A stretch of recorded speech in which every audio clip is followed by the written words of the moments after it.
goodness. We're gonna get Oh, banned. the intro is going. We're about to go live. Hello, everybody. Welcome to Dungeons and Dragons with Wyrd and Wyld. This crazy campaign. Streamlabs is being an absolute memory hog tonight, so let's hope that we don't hit any bumps and stuff on the way. We'll cross our fingers and do our best to just pray to the software gods. Anyways, yeah, this is session 61, The Hungry Jungle. Thank you, everybody, for popping in. Thank you, VIP Lumi. I appreciate that. You're always here to have our backs. I'm Jaso, the DM, and who else is joining me on this fine Friday night? Hello, I am Bailey, and I will be playing Glace Allure, the androgynous Eidolon College of Glamour Bard. Hey everybody, it's Luke. I'm playing as usual. Ace up, Kinku Alchemist. That's it. My intro's shorter now. Oh yeah, you're not a blood hunter anymore. Everyone's What's up? waiting. My name's Kevin. I am playing Sun Kong, your apeling Bionoid monk, following the way of the abundant spirit. My name's Brian, or Slim, or husband, or whatever the hell you want to call me, and I play Renka, a lizard folk fighter with martial archetype of the gunslinger. I'm Kyle. I'm playing Fare Lumero.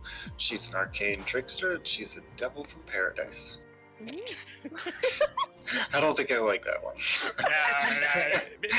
Let's workshop it a little. We can kick the tires. How do you follow that? Hi everybody, I'm Nick. I play in VD, half-elf celestial warlock, Pact of the Tome. I have the most phenomenal familiar of all time, a pseudo-dragon named Jira. All right, that was everybody. I appreciate all of you who have been watching and following. Those of you who did, thank you, obviously, Bay and Slim for subscribing last week. Thank you, Looney, for subbing up. That's very nice of you. And Spinel for following us. He jumped on with one of my Dicey Dungeon streams. That was really nice of him. Thank you for popping in. He really loved the... Oh boy, it was a tutorial on helping him out with these little avatars down at the bottom. He could give a fuck less that I was playing a game. He just wanted to play the little characters at the bottom of the screen. Yeah, these characters are what's up. He was having a good time. We'll have another returning poll at some point for these guys, but as I was mentioning before, we're going to kind of spread it out that way. As we pull in new people, there will still be fun polls and stuff for them to vote in. Remember, you guys are also getting points as you watch and as you interact. If you follow or if you subscribe to the channel, you'll definitely be getting some points for that. Also, if you use your phone to watch us or any sort of like tablet or anything, you can click that link there that I just punched into the chat, and that'll open up a little window for you to more easily control your little avatar down at the bottom. That's another thing you can use Weird Bit points on, so check that out. If you want to see how many Weird Bits you have, there is one of our little panels down below on our Twitch page that will show you the different tiers and stuff that you can buy, and if you click on that, it'll take you over to a page where you can see how many points you have and the cool stuff that you can buy for our campaign, which is like inspiration for the characters and fun stuff like that. So go check that out. We tried it last month and didn't have any success. But that could be more on my end for the way I set it up. We're going to try another digital gift card giveaway at the end of this month, and it'll probably be something where I'm able to display the question for you guys to see over a period of time instead of just in the stream. So we'll test that out again next week. Until then, that is really everything that I needed to get out of the way. So I'm gonna hand out some inspiration, since quite a lot of you used your inspiration from last week. Gimme. I want to do that Brady Bunch thing where you look like, they were looking up at themselves in the title, and like I got one of these here spell save DC things if anybody wants to trade. So we get 9 Baileys in a tic-tac-toe grid? No, I want to do it with you guys. I already have that one, but that's a really good one for people who use DC saving throw spells. What do you have in VD? Give a creature a disadvantage on next 20. Oh, that's pretty good. Anybody want? I'll trade you for +1 to AC for a minute. Yeah, it's fine. I just use it for advantage roll. I don't know. Science skin. According to Aesop, nobody else has magic. It's true. No one else has magic than me. I better hold on to this. Wait till you see what I can do. I'm right. sure you could do all manner of trickery. None of it real. All smoke and mirrors. Just like my degree. Oh, No, Oh. Oh, that's a real life cut. Yeah. it's too real right now. Yeah. Thank you. Sorry, I'm stabby. Sorry. Give that content warning. Come on, buddy. Let's now that we've done our inspiration, why don't we roll some die to see who wants to give the recap from last week or is forced to? oh. Well, I hope you guys don't mind that half of it's gonna be. Oh! Oh, thank God. I'm okay with that. Well, I mean, a crit roll. That should be a skill What? check. Didn't I get to pick somebody? No. Okay. Means you give the recap and you get to predict the whole episode. No. No, that's not it. Oh. You're safe. You're safe, Kyle. Who gave the recap from last week? Was that okay? So you've abstained, and that means Sun Kong. What happened last time on Wyrd and Wyld? You are a mute monkey. Yeah, I was just trying to pull it up to see if I could see him talking. Sorry. It's okay. So that's a good question. We finished the fight with the velociraptor things, but then the body of the one giff, name that is escaping me. Murat. Yes. Well, the plant seemed to be talking through him. Was that last episode or the episode before? It was at the end of the second to last episode, Okay, and at the beginning sorry. of the last one. So did it start with the invisible thing busting It out of the started ground? going into the town of Mini Dump with Rascal. Well, I thought that invisible thing attacked us first. Didn't that happen?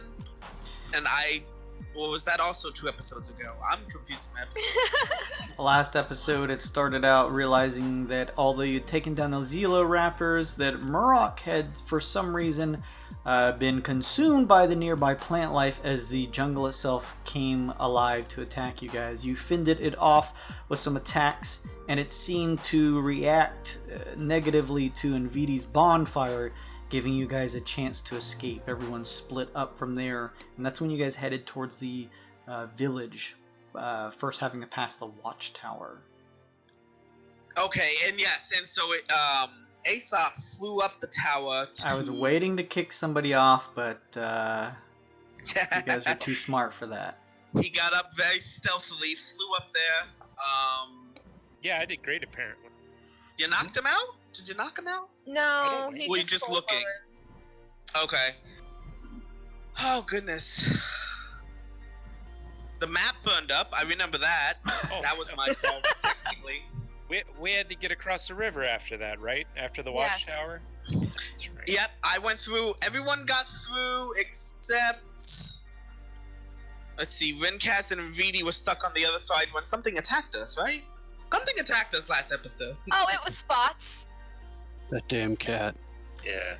Spots, turns out, had been overtaken by the plant life similar to Murok, and as that happened, a invisible entity That's what attacked I you was. all.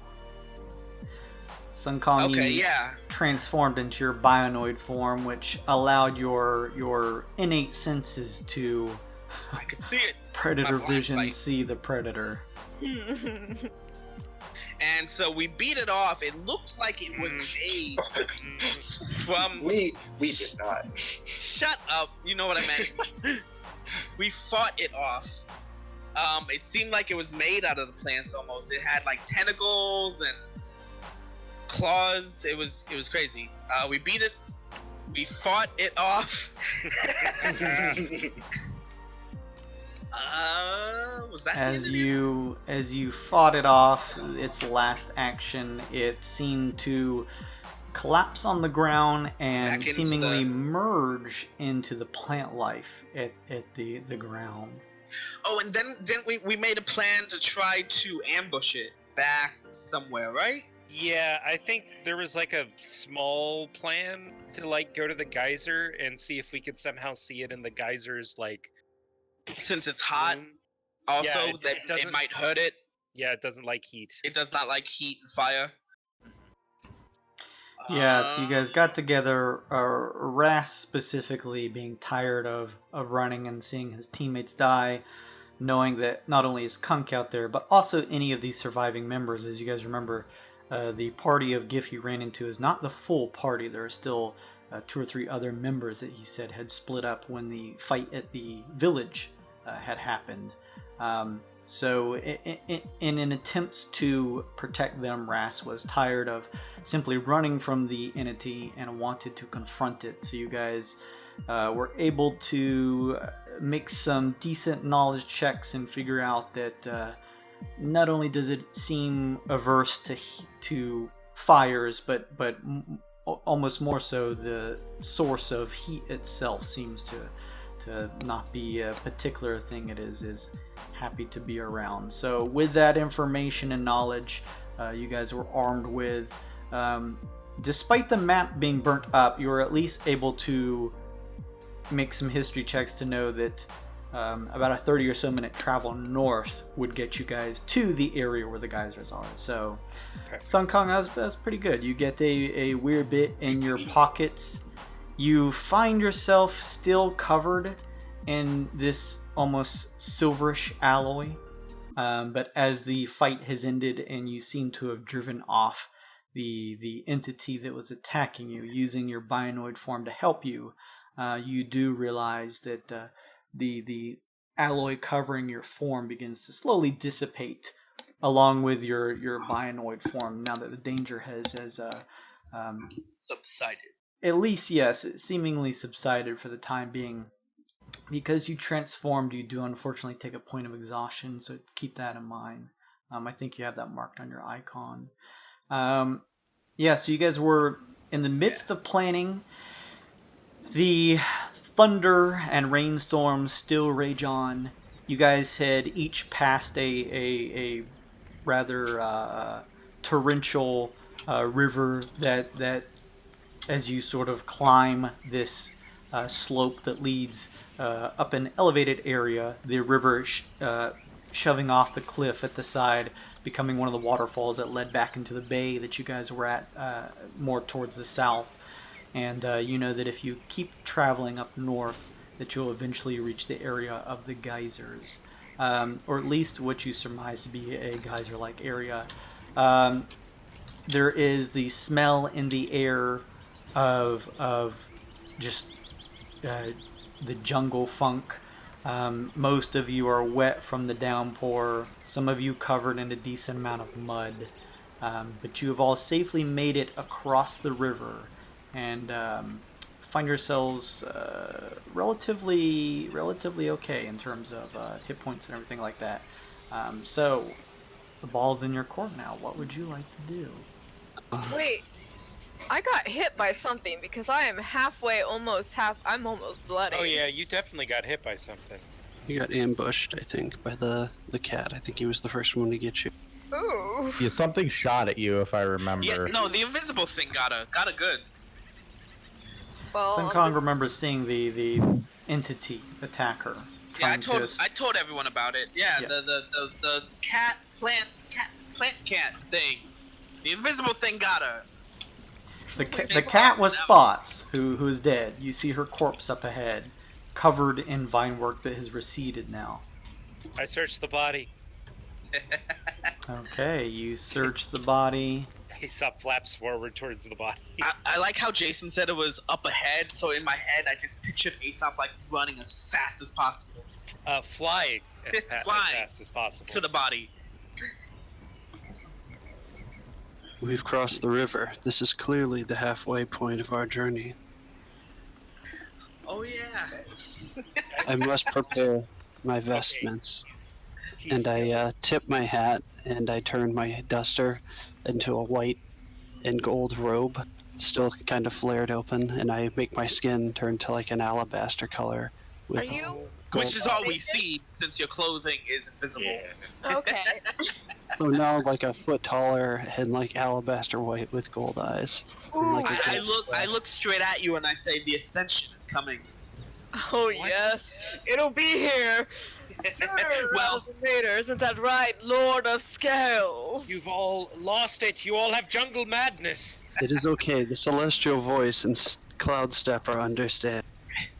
Soon, Aesop, don't worry. Rinkaz can heal your malady. He will help you see the truth. No, he can't do that. There's no room for magic. Everyone will be safe then. Everyone will know the truth. Aesop, is actually a little unnerved at all of this, actually. you Onward to the geysers! have hovered over to the corpse of Spots, the tabaxi, who was part of this giff platoon. You notice, similar to Corum after the jungle attacked him, that her corpse has a gaunt, sunken-in features to her body. It looks as though the essence was just pulled right out. She almost looks like she's been mummified, which reminds you similar to both Corum and the original Pioneer Patrollers who were hanging from the trees close to your ship originally. You search around and root around her body and corpse. You are able to find a pouch at her side that holds 62 gold coins. She also has on her a short sword and a longbow attached to her back. I take the 62 gold coins. As you do this, you look up and do see Ras giving you a wide-eyed stare. Oh. Well, she's dead, right? And you're going to Right. take her things? Oh, I do suppose it's your property then, isn't it? You could say that money does grow I- on trees here. I say that, but I don't yet hand him the money to see what his reaction is. You can keep the money. As long as you help me kill this thing. Of course, we have to avenge your friend after all. And I'm sure that thing has our crystal communicator, so Well, we don't know that. It's a good I mean, guess. it has to. It can turn into the ground and it goes invisible. I have a strange Right. feeling if we beat Right. this thing, the ship will be free too, so I don't know. It just makes sense. Perhaps. go. Do you think this thing is controlling the vines, or is just allied Yeah. with them? I do. I really do. The way that it melds back into the vines when it retreated. Like I said, it kind of almost looks like it was made of the vines. Almost. Well, you So, guys like, heard that story that Invidi told us that the local wildling told Invidi. Pari Mafe is the spirit of the forest, so I suppose maybe it's this sound thing has theory. something to do with that. What is We a have- spirit to a god? Oh, we have fire and poison for days. I'm not scared of anything from the forest. Now then, I say we head towards the geyser. I agree. As you guys are saying that, Ras is very quickly helped out by the mushy, muddy nature of the ground. He is trying to dig what you guys can assume a very just shoddy makeshift grave for the tabaxi.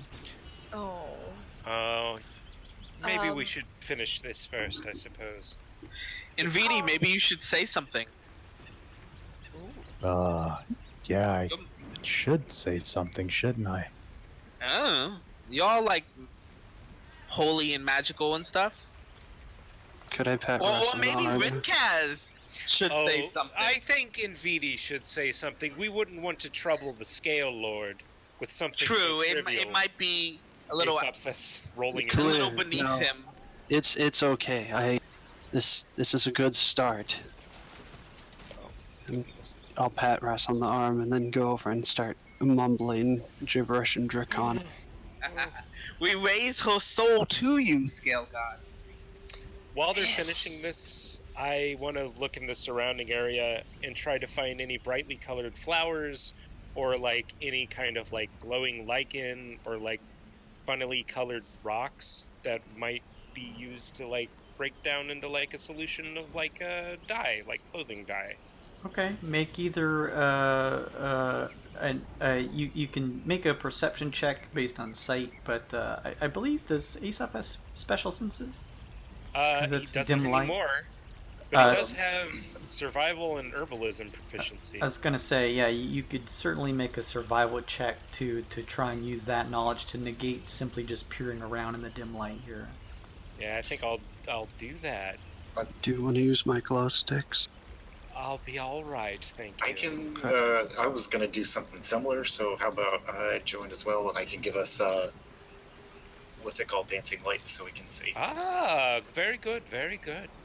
Could you cast like light on some mayonnaise? Nope, don't know that one. Technically, yes, but why? I can light up mayonnaise if we have it. All right, we don't need mayo lights. The single dancing lights from Fall will suffice, everyone. I meant for I assuming you're trying to make a glowing solution to mark the creature. Yes. Some sort of dye that we could cast into the geyser and have it sprinkle around the general area.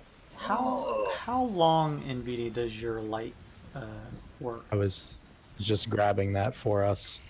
Light Hour. says 1 hour. Okay, so the coins have dissipated. You're welcome to recast that.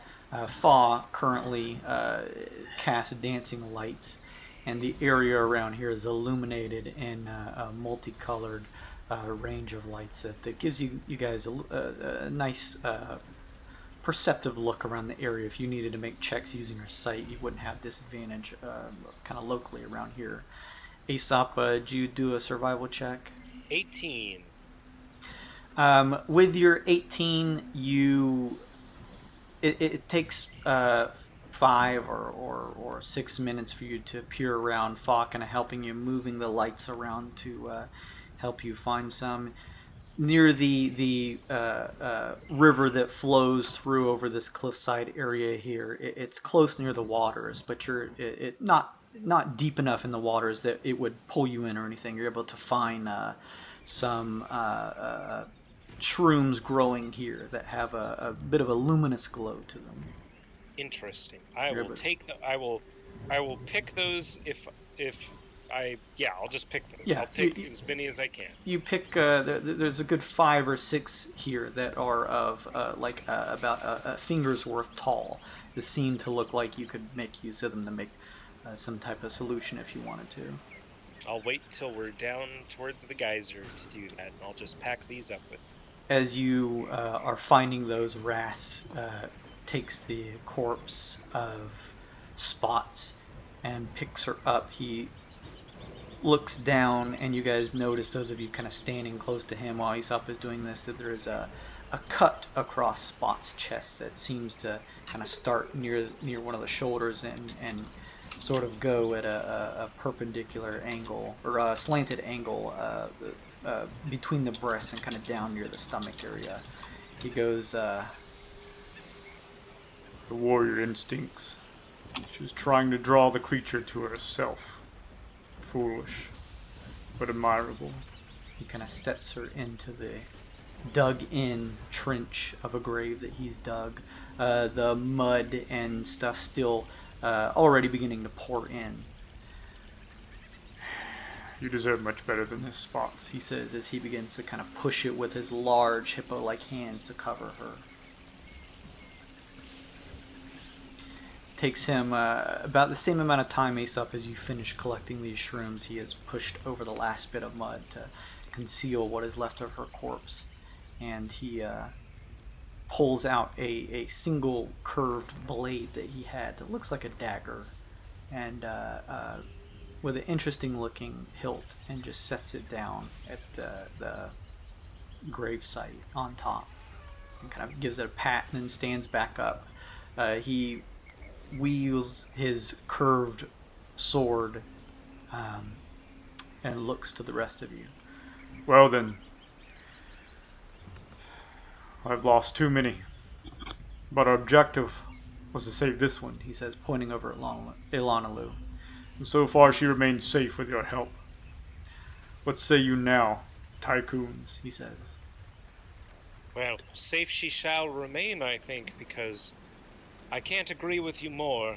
We're not safe as long as this creature lives. So, the obvious solution is to kill the creature and avenge your friend's spots. I would very much like that, he says with a determined look on his face. Mm-hmm. How long did all of this just take?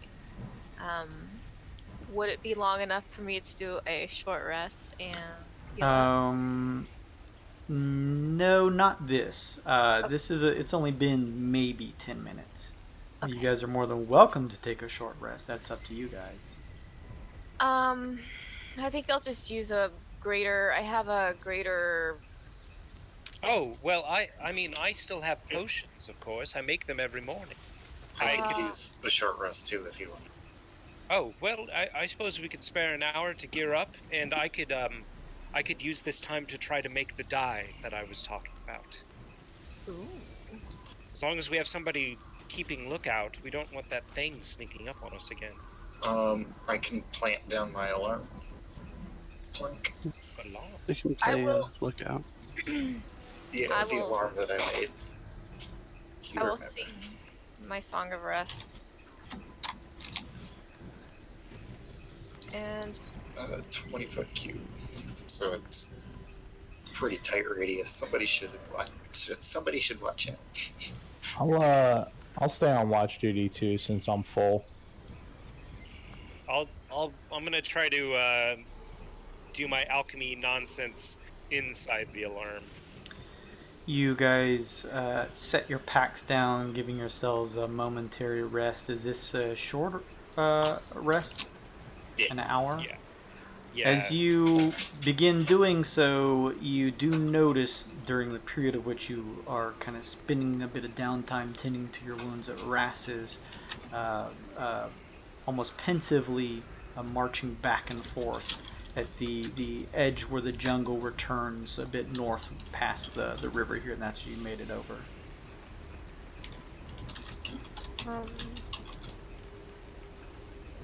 You notice now with his rolled up sleeves that he bears quite a few pretty interesting looking tattoos. I am just sorry, I'm looking at my hit dice, so I'm trying to figure stuff out right now. So I don't die. I can full heal you if you need it. No, it's okay.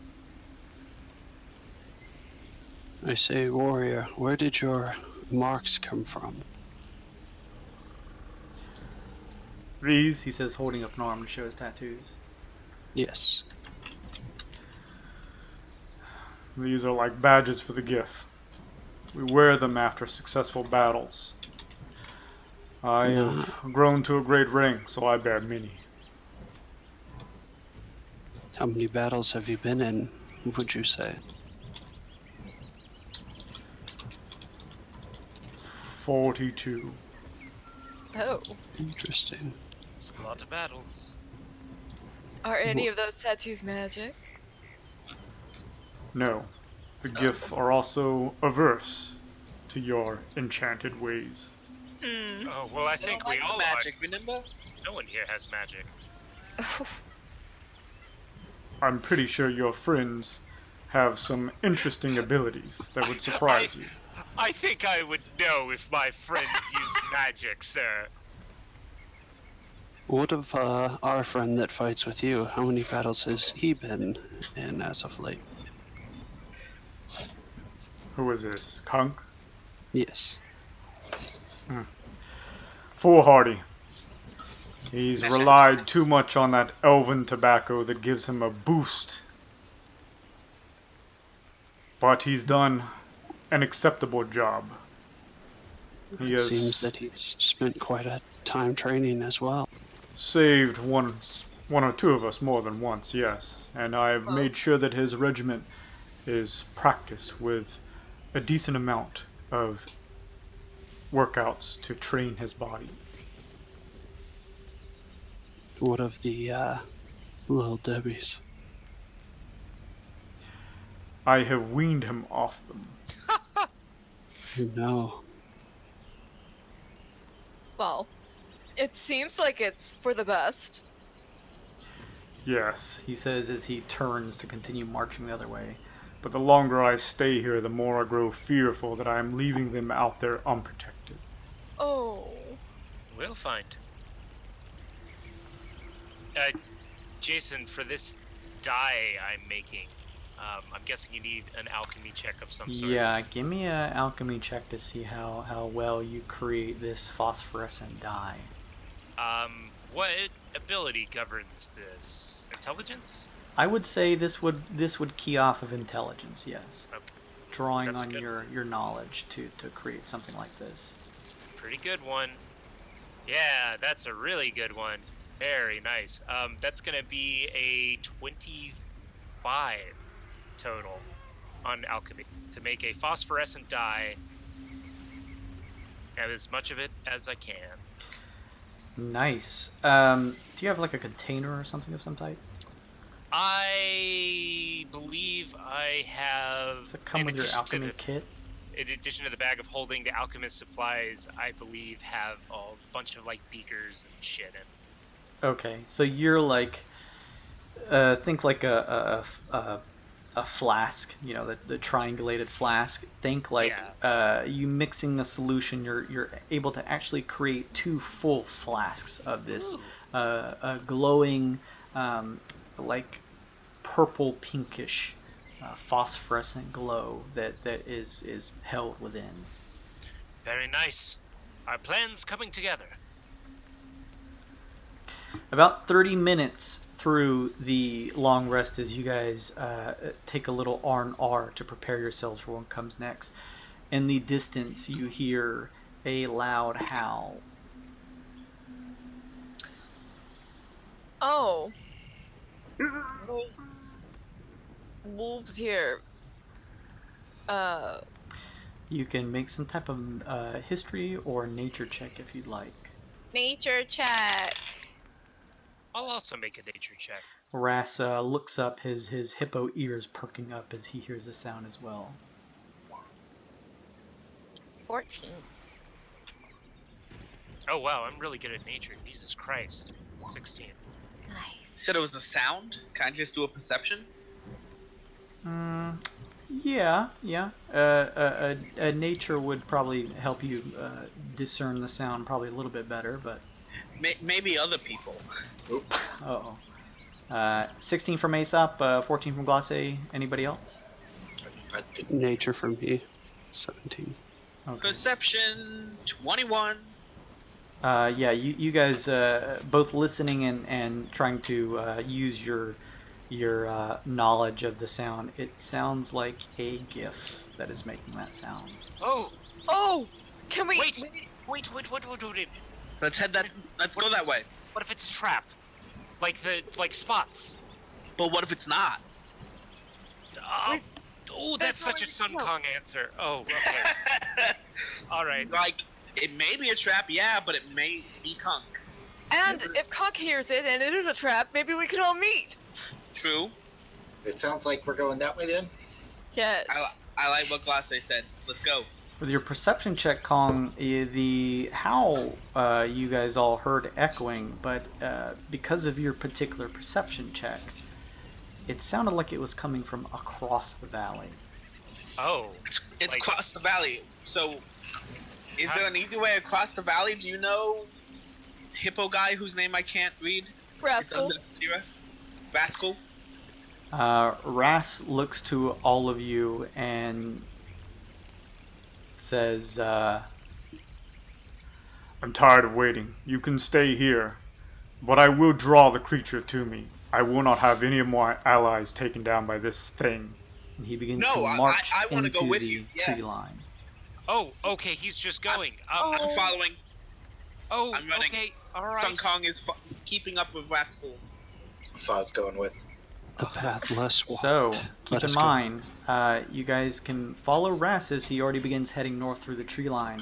However, you're only 30 minutes through your rest. You will have to negate any healing effects of arrest if you follow Ras. I still get my key points, so I'm okay with that. I only need 30 minutes. Can I don't know, Glace looks pretty hurt. And I don't want to split us up. Maybe Yeah. I can just I could just fly above the tree line and maybe see if I can't watch him as he travels, keep an eye on him. I mean, not follow him, just like, fly above the trees, the canopy. See if I High can above see them, where so nothing grabs you. Oh, naturally. It's so dense, though. Will you be able to follow him? I mean, probably not, but I guess it's worth a try. I wouldn't want us to chase after him with injuries on our side. I am moving slower, but I'm still kind of moving the same. I'm keeping Rascal in my sight if I can. Oh dear. But I'm not like running. I'm not like staying right up on him. I'm trying to keep him in my sight. Well, you can obviously move quite a distance in a small period of time. This Ras is a giff, so he's not moving at a particularly crazy speed, but he is marching in a soldier-like fashion with some haste, but he is marching steadily through the jungle, not dangerously so, but you can see him using his curved blade as almost like a makeshift machete to just cut through the overgrowth that hangs over this small trail that kind of continues leading north. You can follow Sun Kong. You and Aesop can stick behind him. You will be separating from the group as you do so. It seems like Ras is just going to be continuing to head north to where you assume would be the geyser-like area. Sun Kong, I trust you'd be able to escape if you got into any sort of trouble. Do you have any way to make a signal or something like that? Well, I mean, we can talk over the communicators. I suppose you're right, yes. Isn't that any distance? Anywhere on this plane. Anywhere on this. Okay, so I'm going to keep up with him. I won't get unless I feel comfortable with it. I will try not to get involved, but I'm gonna follow him. Okay. Those of you still tending your wounds, and Aesop, you hovering above, wiping the rain out of your eyes, watch as Sun Kong kind of follows into the dim darkness of the forest trail following Ras. I'm just as far as I can see him. I just want to trace his path so I know where to go with the rest of the group when we're done healing. I want to throw my cube of force to Sun Kong. Oh, that requires attunement. Shit. The other I want to stay. Oh, here, take my alarm device. Then you can use it as like a proximity alarm at least. True. Okay. Toss it to me. I'll catch it. Yeah, Sun Kong grabs it. There's no. Because I'm already far ahead. Yeah. No so, danger Jason, here. I want to stay close enough to Rascal where, obviously, I want to keep him in sight, make sure I can follow him, but a little bit back so I can keep an eye out also at the same time. Okay. He realizes that you're falling behind, but seems determined to just, almost in a soldier-like fashion, march ahead. He seems to be tired of having his team, who he is obviously the leader of, being picked off. Aesop, you watch as the last remnants of them fade into the forest. It was difficult to see them already, kind of through the canopy high above. But at this height, as you kind of hover above the area here, almost between Sun Kong and the group, kind of making a little headway north, kind of up in the air. Make a perception check for sight, just a disadvantage. Still dim light as the thunderstorm rages above. Well, that's a bad boy card, and we're in the Wyrd, ladies and gentlemen. Yeah, well, I'm gonna mark Get this. that D10,000 going. I also believe somehow that my group is a bunch of powerful wizards with no magic. Yeah. No bad boy card. You just have to okay. roll on the D10,000. Oh, sorry. That's what I meant to say. Yep. It only took 46 minutes for the first one. 7,203.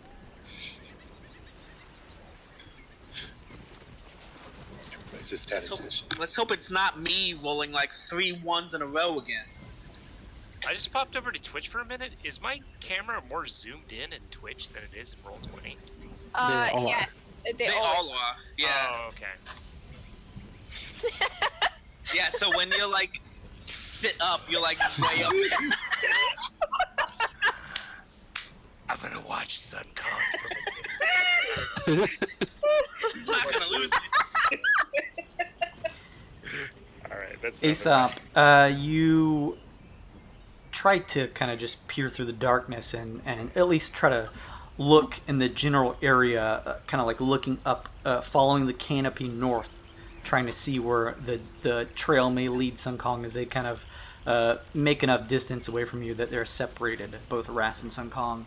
And then you don't feel anything happen to you other than the fact that the area of your vision begins to well up more and more with the darkness, and you can't see anything. Oh no! It's good to be flying while that happens. I use the power of gravity to land. You as can well at as least I can. hear the chatter of your friends enough to you all watch Aesop begin to almost strangely haphazardly. It kind of reminds you when he first got his natural wings and took flight. He seems to be haphazardly lowering himself nearby you, like 10 feet away. Hey everyone, Aesop says, like, angled 45 degrees away from anyone's direct line of vision. Small problem, I'm blind. Oh. Aesop, as Wait, he what? says this and he turns to you, you guys notice his eyes are gold. It's brave of you to admit that, Aesop. No, Rack, come back, get this! Come get this, Rack! I cannot see, and I'm trying very hard not to freak out. Oh, you know what it is? You took that gold from the dead body. Oh, you've got Oh, it. Once my- again, Aesop, you are cursed by taking a dead person's gold. Holy fuck! You did You're it right. always. I've been cursed. How? Make it better. Somebody make it better. We Come don't on, have son. magic, but come here. Okay. Can I gently poke his eye? You gently poke his eye. Aesop, you don't really feel anything, but Nvidia, you feel it looks like his open eye, but almost as if it was chiseled into a circular gold piece. As you touch it, your fingertip kind of bounces off of it. It, at least from your gentle poke, seems to have the consistency of pure gold. Be honest with me. How does it look? Fascinating. I mean, it's trendy, never been done before, but What? Being blind? What do you mean? the gold. You asked how The it what? looked. Oh, he can't see it. Your eyes are gold. What? Yeah. Uh, Your I your eyes are solid gold, like currency. I poke them. You weren't kidding about the curse thing. Oh my goodness. What do I do? Don't spend that is my first recommendation. My second recommendation is to find somebody and hold on to them. Okay. Good idea. Far extends magical hand. Okay. I can guide you around from at least 30 feet. I have rope. I will tie myself to Fa at a distance of 20 feet. Oh, okay. A soothing hand touches your shoulder, Aesop, and you hear Alana Lu say, "Sight is not the only sense you have, Aesop. Do not fear." You can taste your way around. I don't have 22 sense of smell anymore. Oh, this is dreadful. Sun Kong, you are hearing this over your earpiece when you look back, hearing a twig or two snap, and notice that shifting through the trees, Ukog is following you, almost at the same distance that you are falling behind Ras, both of you keeping an eye out. She looks to you as you notice her nods. I nod back. I know she can handle herself, even though she's still hurt, but this is what's happening right now. Alright, so you guys still have another 20 or so minutes of your short rest, so you want to continue having it, or would you like to do anything during this time? As Aesop crawls in the corner and cries. He's using Can you still cry? He's using his cane like an actual blind person. It cries copper pieces. I, on a whim,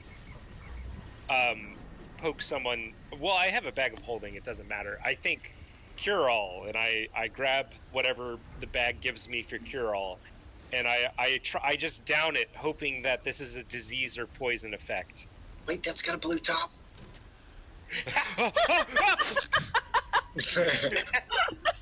Wait, was it royal blue? I don't or remember. Navy blue? Oh, It was God. indigo. It was indigo. Is this part of the things that you create during the day? Yeah. This is one of my 5 potions I create every day. Did you create other potions today? My loadout is always 4 potions of greater healing and 1 cure all. Okay. And I take the cure all and I just down it out of desperation. It cures all disease and poison. Make a 1d5 roll, please. A what? A what? Wait, what? What is this? Oh no, I hate this. I hate this, Jason. 3. Colossae, Rinkaz, you see Aesop beginning to pull what looks like one of his flasks of healing, and begin to put it up towards his lips. Aesop, do you need to be, Huh? is anything... Find my cure-all. It's the one with the indigo cap. Okay, I want to help him find the indigo one. Yeah, you see that he got close but just missed it, and you kind of help put it into his palms. Okay, thank you. Maybe we should pour it on your eyeballs. You still think the joke is funny, Aesop? No, I don't. Do you consume the... I consume it. I'm just Okay. gonna hope against hope that it works. You consume it. Aesop, make a high or low luck roll. Hi! Should have done the opposite. Ooh!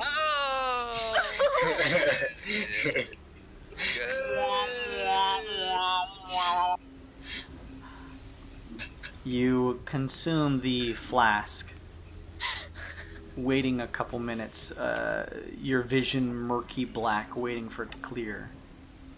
Nothing happens. Oh, I guess I'm just blind forever now. Okay, wait. Hush and I will be a real pair. Disabled Kinku alchemists. I say into the earpiece, remember when we were on Relica in the Wyrd? Sometimes these things just go away after a while. I hope you're right. Rise. I mean, Oh, we Colossae, can only go ahead. hope. I mean, the clairvoyant eyes won't work if he can't see anything, will they? Is it What do they you do? that receives the signal? Well, you asked. Sorry, 2 people were asking me 2 things I don't understand. What do the eyes do? Okay, so one Let's take a person look. has the eyes, and the other person, they can see through the eyes of. Yeah, we'll just look at the. Clairvoyant glass eyes come in pairs. While touching one of the eyes, you can cast the clairvoyant spell with the following changes. You must choose the seen variant of the spell. You cannot switch to hearing. The spell does not create a sensor. Instead, you see through the other eye in the pair. If the eye moves out of the spell's range, the spell ends. The eye rotates as you look in different directions. This movement might be noticed by observant creatures. You are unsure, Glossae, but at the very least, the clairvoyant glass eyes are magical in nature. I know Fa has the other one. Yeah. I will give Aesop mine to hold and see if it Oh, activates. I try to activate it. You clasp this the smaller eye-shaped orb in your hand, Aesop. Glace, you kind of hold the other one out, just kind of to the general vicinity, looking over the group and the area, kind of overlooking the river and the jungle tree line north of you. Aesop, there is, or Fa pulls it out to hold it up. Aesop, your murky vision is replaced with the sight of a little bit of a raised position overlooking the area. Strangely enough, from this area, it's a bit disorienting because you see yourself clasping one of the eyes in hand. I can see through the other thing, so this is going to be awkward. Yeah. But Well, it's better than nothing. What if you hold both of them? Does that oh, work? I don't know. okay. Can I use my mage hand to carry it, like, in front of Aesop's face? Like, Oh my god. Have Jira sit on his shoulder and hold it. Oh, I guess that could work. Yeah, he's good at that. This feels weird. Jira flies over to you, Fa, and opens its sharp-toothed jaws for you to insert the eye. oh, don't bite me. Ugh. Don't bite me. You kind of place it on its tongue, and it softly closes its jaw to clench on the eye, but not too tight. Aesop, you almost fall to your feet as the disorienting feeling of Jira shifting quickly, flying from you, Fa, over to yourself, Aesop. As Jira climbs up on your shoulder, you throw your feet a little out apart from each other to kind of maintain stability. It's still disorienting, but with Jira on your shoulders now, feeling the weight, you're at least able to have a decent facsimile of what your normal vision would be. Oh, thank goodness. Thank you, everyone. This is very helpful. I hope this isn't permanent. We'll find a way to fix it. I mean, I was a full-on orc. Glace, how can you fix it without magic? Honey, let's. Are we all rested up? I will be able to cure all shortly. I will be able to cure your vision. We need to get out of the weird. Yeah, you guys are finishing up your rest with this makeshift fix for you, Aesop.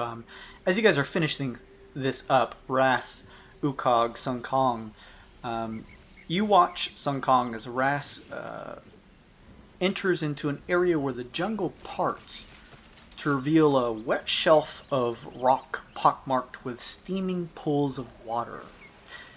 Ever so often in the distance of this more open area, still relatively dark from the overhanging clouds, but you're at least able to see now that most of the foliage has dissipated around this area. Ever so often a pool erupts in a shower of what looks like boiling spray. There is no vegetation in this area due to what you can only assume is the superheated waters, and there is a decent amount of steam that litters this area. You can see now as one of the pool erupts that as the boiling spray shoots up, there is a following after just a large venting of steam that seems to just keep this area not completely opaque, but there's a decent layer of steam that litters the surroundings. With my current senses, could I take any kind of guess about how often this erupts?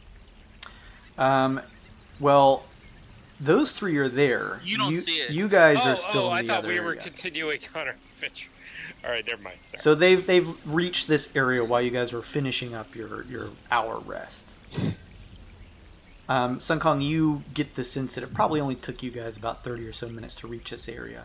You see Ras looking around, almost just sort of taking in the area and trying to kind of understand the surroundings, and looks to you guys and says, "This will be good," he says. Yeah, this looks like it. I'll call back to the group then, let them know we made it here safely. It's only about 30 minutes out, so once they're done, they should head this way. We're okay right now. I say that all into the Yeah, peace also. Awesome. You left us a trail? We went pretty much just stayed north, Jason. We didn't make any turns or anything. There was a very shoddy trail that was a pretty covered by the overgrowth of the jungle. However, along with Ras and you two, you did, using some of your weapons and stuff, clear a relatively decent, visible, followable path. We chopped down a bit of a rough path, but you should be able to follow it, yeah. Nice. That's the way to think ahead. Every now and then. Ukog steps up to Ras and says, I'll scout the area. He nods and says, I'll head west, you head east. We'll meet back towards the center. Careful, I'll head towards the center. He nods, and you guys begin sort of just taking a look around this area here. The rest of you, having rested, are you guys going to begin following the trail to regroup with Sun Kong and the others? I think so. Yes. Yeah. Before we split up, I just want to... I put my hand on Ukog's shoulder and said, keep your eyes open. Call if you need me. She nods and begins to head her way.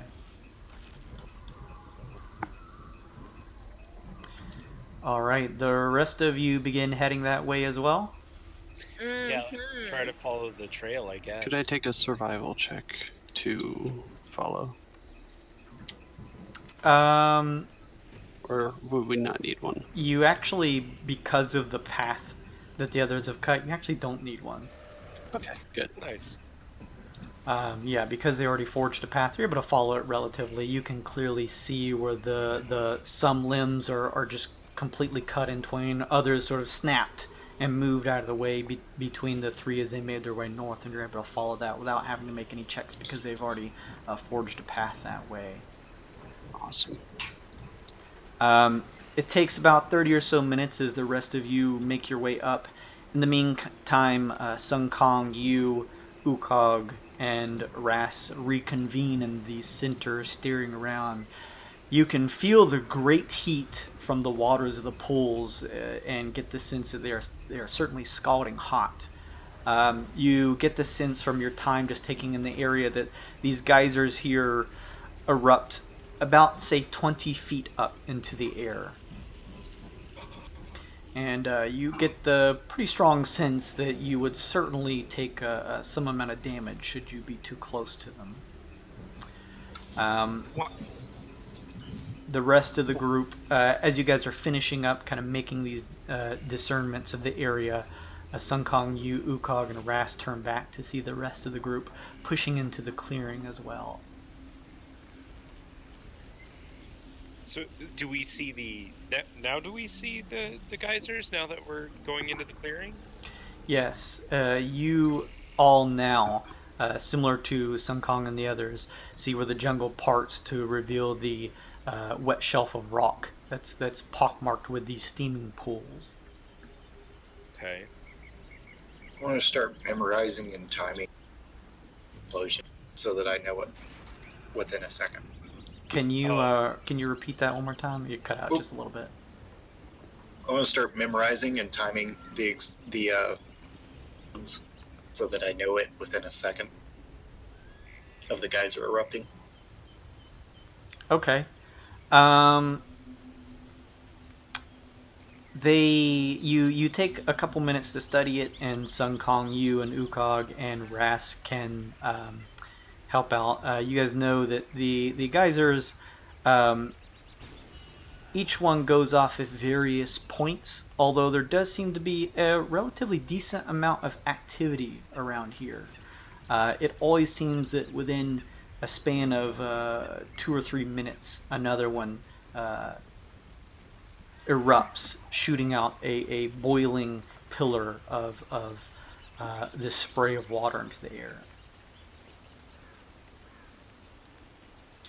Looks like you all made it all right. Ras says. I can't see. I'm blind. I walk up to Aesop and I look right in his face. I'm like, huh? They are gold. That's so crazy. And I tap on one. I'm like, no, don't do that. I still feel it. Oh, can you feel that? A little bit. I mean, it's mostly just the solid metal object tapping the back of my eye socket, but I can still feel it. True. I'm sorry. That's just whoa. Glacé's right. I've been a very greedy bird. I'm gold cursed. I wonder if they're worth anything. I'm just curious. I'm not gonna take your eyes. I mean, technically, they're made of gold, right? I'm just wondering if it's platinum. I mean, they could. Yeah, if they're like flat or if they're like is your whole eyeball gold? I tell you what. If I don't make it out of this jungle, I give you permission to pluck the golden eyes from my head, and do whatever you wish with them. How about that? Don't take those cursed golden eyes. Your eyes will turn to gold. It's because he stole from the dead without their permission. He gave me permission, so I'll be okay. That's right. How do you know he's not just tricking you? Take my eyes, Sun Kong. What's the worst that could happen? That does sound like a thing Aesop would do, but I think I'd take him anyway. I mean, to be fair, you do have his heart, but then he would get it back. Yeah, I can get my heart back then. Oh, please, no. That's in my will. That's going to hush. All that stuff's going to hush.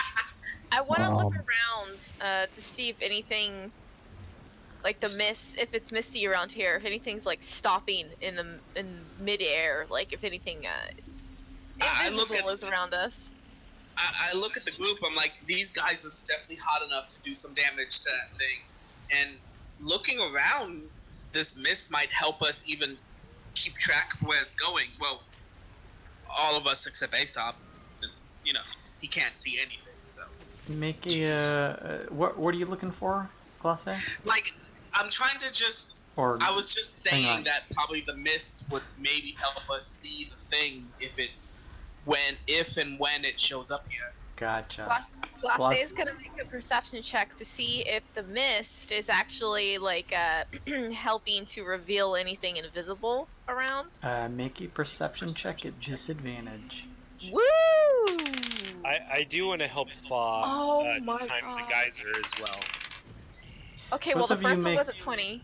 Both of you make a nature check, and the first one was a nature check. You two. Yep. Finish with Bailey. We'll come back. Okay.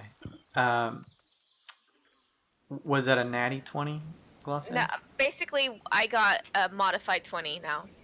Okay, so an unnatural.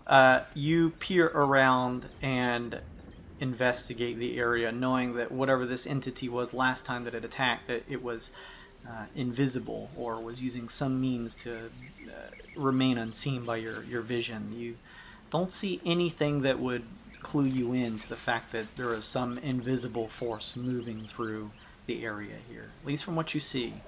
The overcast still makes the area somewhat dark and dim. Okay. Aesop and Fa, you guys can make nature checks to help time out the geysers, so more succinctly if you'd like. Oh no, I don't know anything about thermodynamics. That's an 11. Sure is pretty though. That's an 8. I was gonna say, can I help as well since I've been here for a bit? Maybe I have a better idea. All three of you begin marching around, getting a lay of the land. You can make a check as well. What kind? Like, would perception be fine? You can do perception. Nature check may help you a little bit more, but I'd take a perception. It just has to be at disadvantage. Unless you have special senses. Okay. You have your third eye, so you may be able to negate that. 2. So 5. You guys are timing the expulsions of the geysers here. As you are passing one nearby, I need you each to make a dex saving throw as the ground rumbles as you near passing by it, and it erupts next to you. It's the right group to make a dex throw, isn't it? Yeah, for real. There is the blaring sound of a shooting blast, and you feel the shaking of earth beneath you as you can just see this. It's almost like a reverse waterfall as it just blasts through this massive pool of water into the air. You kind of quickly throw your hands up instinctively to block the hot waters as you try to shift away. It's a 27. 27. I got a 9. 9. Sun Kong, what did you get? 17.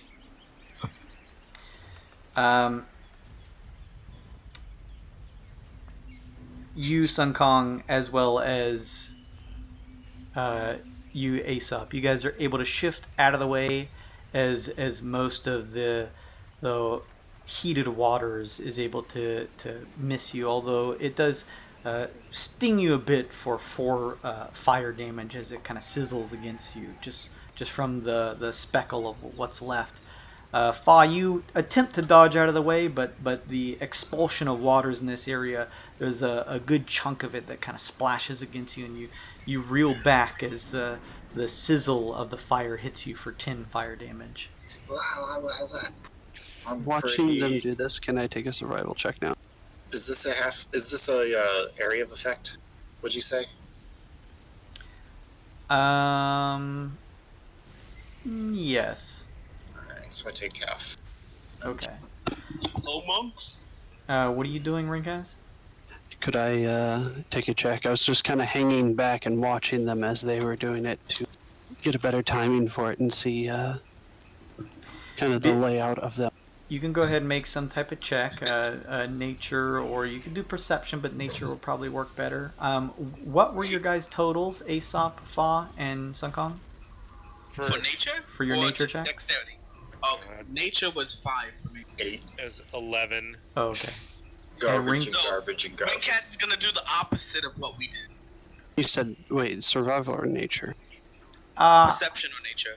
Perception, I'll take survival. They'll just tell you different things. Okay, I'll But take survival could work too. I'll take a survival check. It's the same as damn. perception, but Okay. Can I also do a survival check now? I didn't know that was an option. Or is that too late? Hey, you 12. can convince me of anything. But you kind of already made a knowledge check based on this. Okay, So. that's what I was asking. Alright, cool. With your check seeing this all happen, Rinkaz, as you've been studying, you get the sense that each of these go off at a relatively volatile period. There's only a couple minutes in between each of their expulsions. But you get the sense, seeing them move by this one, that there's a chance that even the slightest disturbance of walking near one may set it off. Oh shit. Well, that should be easy. relayed. I think, Well- I think this is where we want to do this. This is going to guess- be very awkward. I'm going to have to hold one of these eyeballs, hold the die, wait for it to pass near one, and then drop the die into the caldera as it explodes. Can I put one of the, I have a necklace with a little charm on it from Kaz. Can I put an eyeball on that necklace and put it, and just, lend it to Aesop? So he doesn't have to hold... What kind of necklace do you have? It's my good luck charm from Kaz that is just a necklace. You still have to hold one of the eyes to see through the other one, though. Yeah. But it's not like Oh. you have to aim yours, right? Right. Yeah, but I still have to have a hand occupied, which means Oh, Yeah. No, I was solving the problem. I guess. He does have the benefit of having Jiro kind of hold the one close to his face that would give him the facsimile of his own sight. But yeah, for the spell to continue working, he does have to have the original one in his hand for the spell to keep working. It's fine, it's just going to be tricky when the time comes, is all. Aesop, I have an idea. Yes? If you could spare a little of that goo, I have a bunch of my hunter's traps with me. We could Oh. bait him into a minefield of those things. I mean, it might be dangerous for us, but if we're trying to get it to go off, we could place them in there.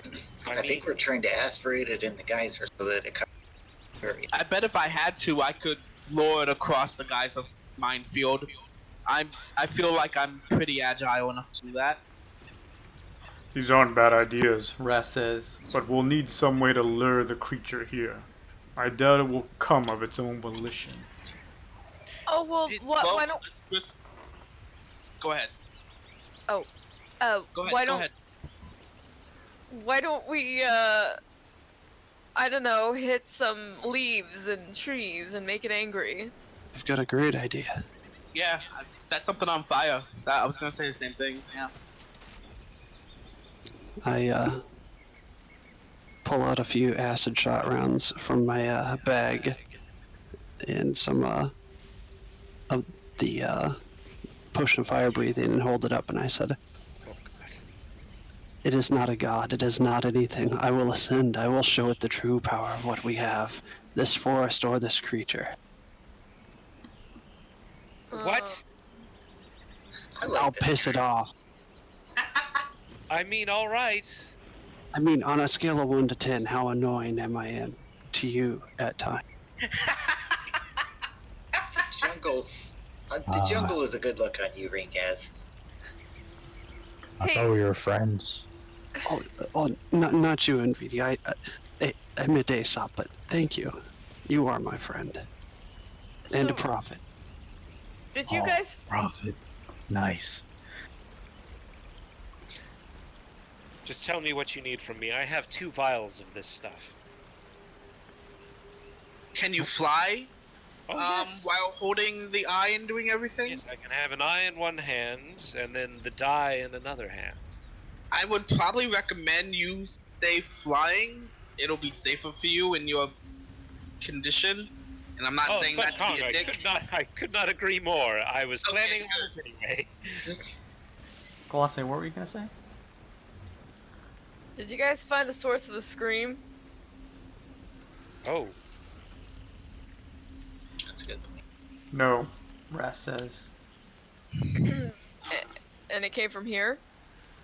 It sounded like it was coming from this direction. It sounded like We it was don't know if coming it was from here. across the entirety of the valley, so it wouldn't be up here. Like on the opposite side. Oh. So, weren't we going to that? It's good to know where the geysers are, but aren't we trying to help Kunk? I guess. And if anything, can't we lure, if it is a trap, we can lure him over here, the Oh, that's potty muffet? that's a good point, Colossae. That's the plan, Ras says. We draw to us instead of it hunting my people on its own. Well, the first thing we need to do is get his attention then. The longer we're Oh, trekking through this jungle, the more my men are eaten up by this creature. We just need to find a way to pull it to us. I mean, Well, do you all need fire? Because I got fire and spades. I can help Rinkaz out with that. yeah, I'm That'll sure if be we fun, set a yeah. couple trees on fire, it'll come running.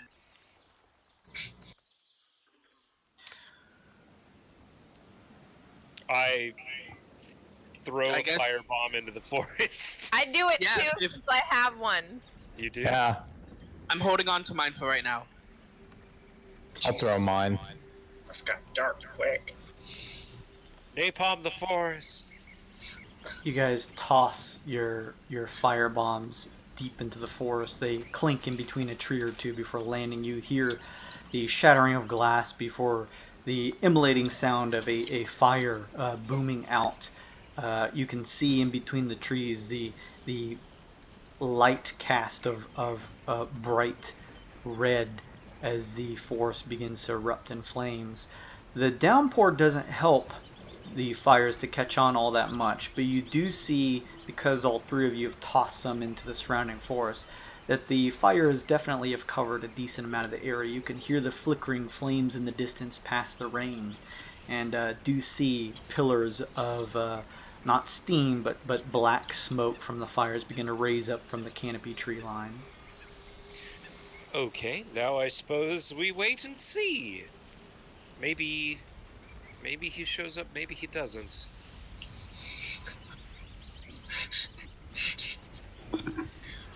I just remembers. He's probably not gonna come close to the fire. I mean, sure, but how else are we going to draw him here? Ooh.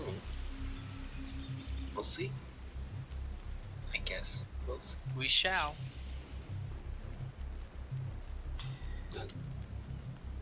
Rinkaz, were you gonna say something? I yell, taste the righteous flames of fury at the top of my lungs. Oh no. 5 minutes pass by. 10 minutes. Each of you, I'm assuming, are not only waiting but keeping your eyes peeled. Make me some type of check, each of you. Doesn't have to necessarily be perception. Remember, without special senses, that's a disadvantage because of the overcast here that still rains down on you. But make a check that you want. Let me know what it is, and it'll have different results. Can I? I'm gonna do. Sorry, go ahead, Sunko. Oh, I'm gonna do perception, but I'm not at a disadvantage because my third eye, though, right? Okay. Yeah.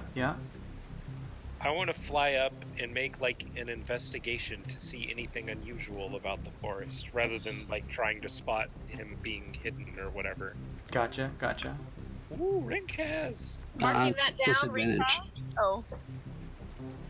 So it was a 13 total for me, perception. Oh no! Marking that down in VD? I'm doing perception. Or, I guess, can I do nature? Since Yeah, I'm doesn't looking- I'm have look- to be perception. Okay, I'm like looking at the ground and the leaves. I'll do nature. I got a natural 20. I'm marking myself down. Rinkaz, you had disadvantage, right? Correct, a 13 total. Okay, so in VD and you, Glosse, you guys got a natty 1, natty 20. Yeah. Yes. Please roll me a D10,000. Oh, lovely. So 23, 2 more. for my check, I want to like look for some strategic entry points. Like, if I was this monster, where would I try to come from? Good Okay. idea. So, what do you call that? Insight? You feel like a perception would probably help, but maybe more of a survival or nature check. Probably survival. Seeing where would be the best entry point using the natural terrain that surrounds you. Alright, make this naked. Shoop. 3! Oh. Probably from that way. Points at a geyser. Points right in the fire. Nobody would expect it. Perfect plan. What was the total? 3. Oh shit.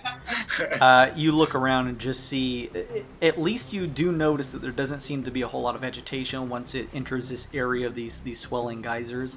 However, looking across at the perimeter, you just see the tree line itself.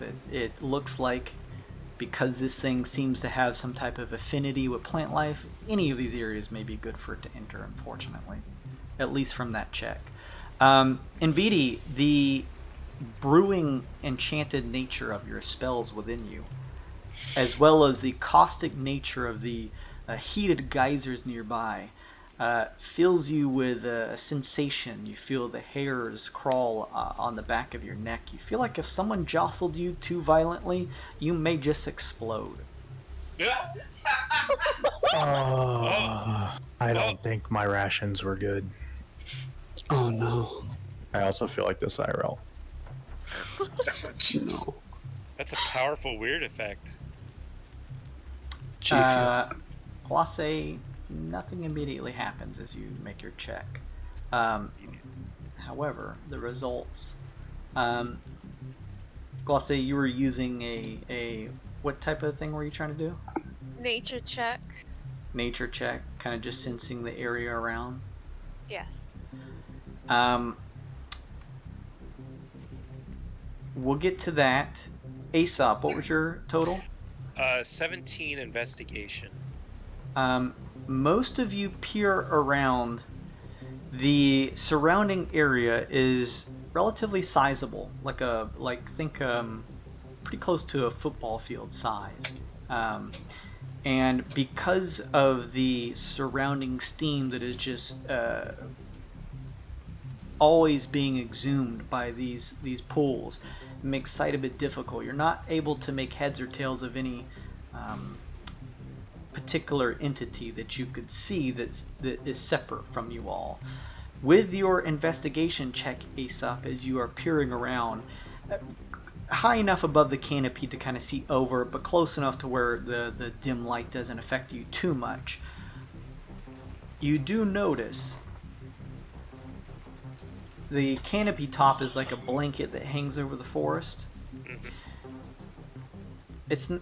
You notice what almost looks like at first a snaking through the top of the canopy, and as you peer more closely, you notice it isn't a creature on top of the canopy, but you do notice a strange trail where it's almost like the canopy leaves are shifting, moving forward, almost creating a path that is heading towards the tree line clearing. I try to point it out over the communicator as soon as I can. This is exactly what I was looking for. It's probably coming from that direction. Glosse, with your natural 20, hearing Aesop point this out, you are able to notice momentarily coming out from the tree line, shifting through the steam, just barely for a second, seems to be the presence of some type of what looks like invisible creature. You remember this type of outline from stuff like your fairy fire, this time though just being the steam from the nearby poles. But as it begins to slowly, almost cautiously shift into this open clearing, a geyser erupts in front of your sight and you lose track of where it is. Oh, it's here!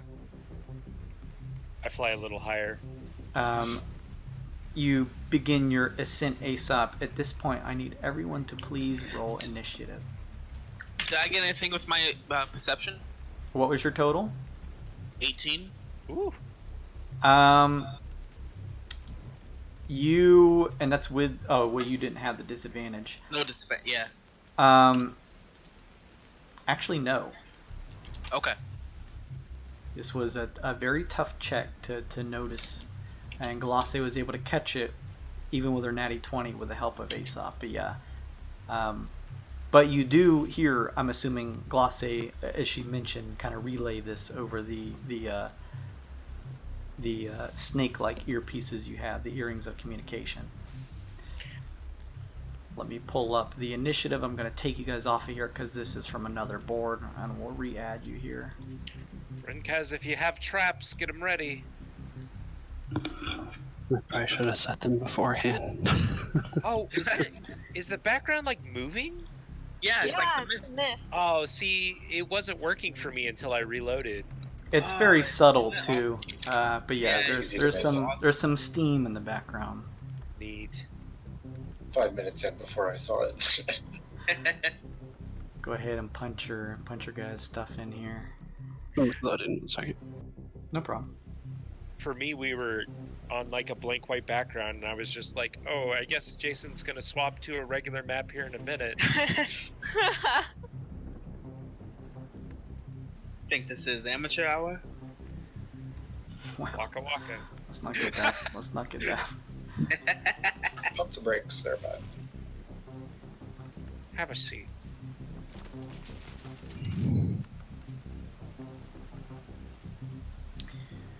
Okay.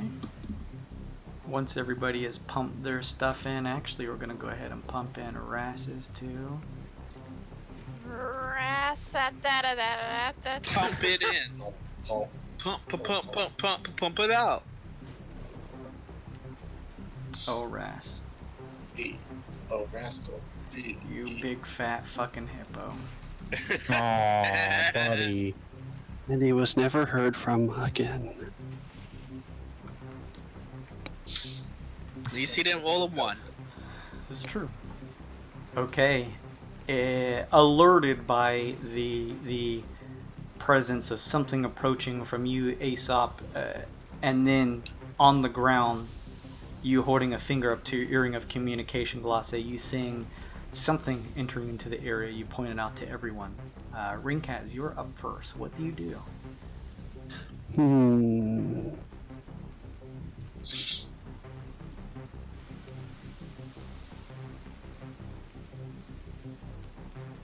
Well, I would at least have my revolver out to begin with. Sure. Or a weapon.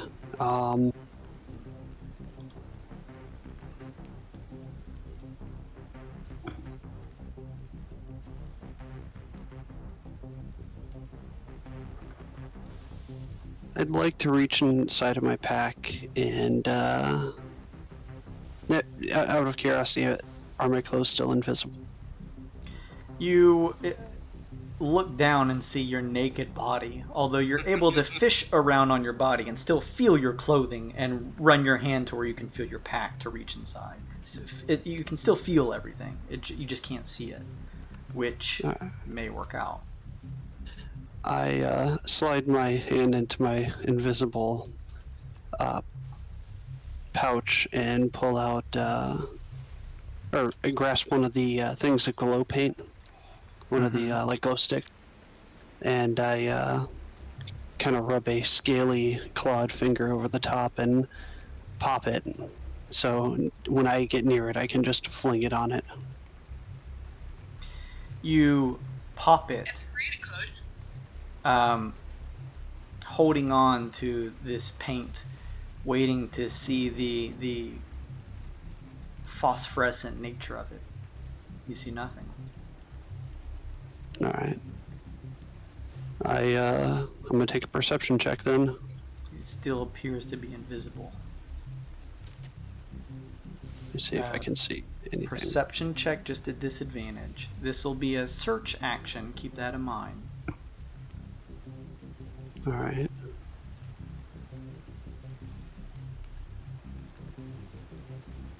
Ah, yes, a big 10.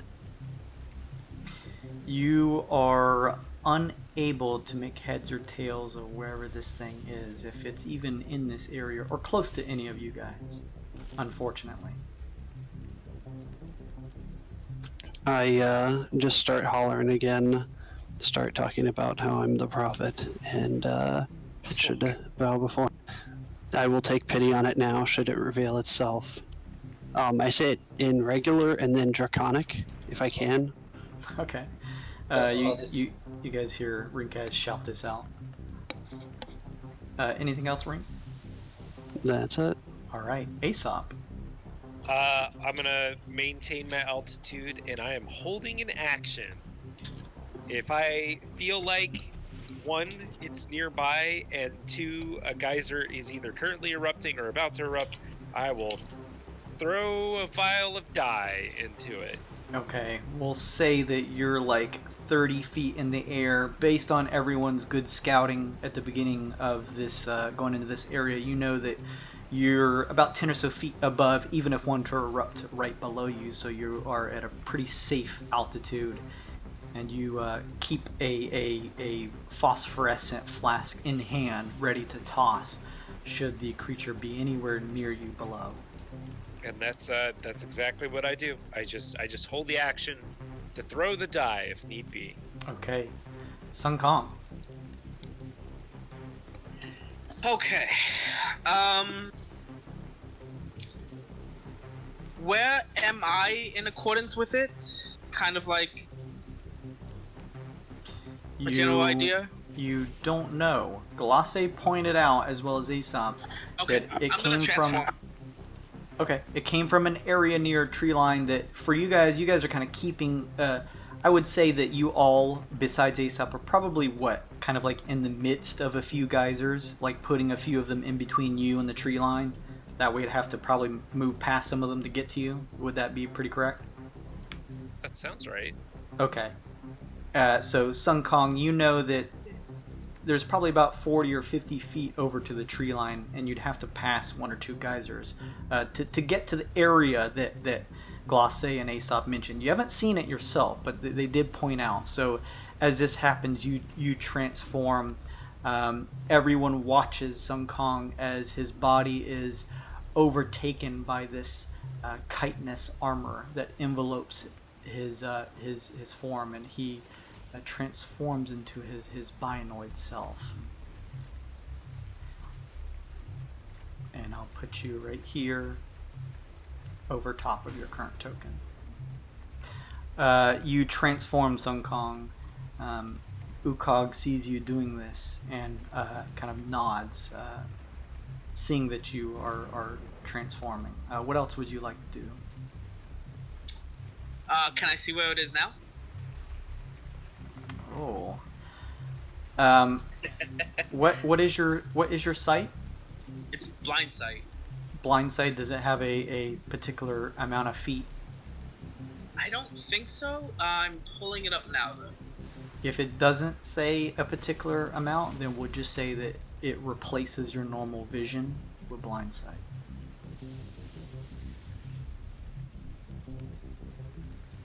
I hope I can.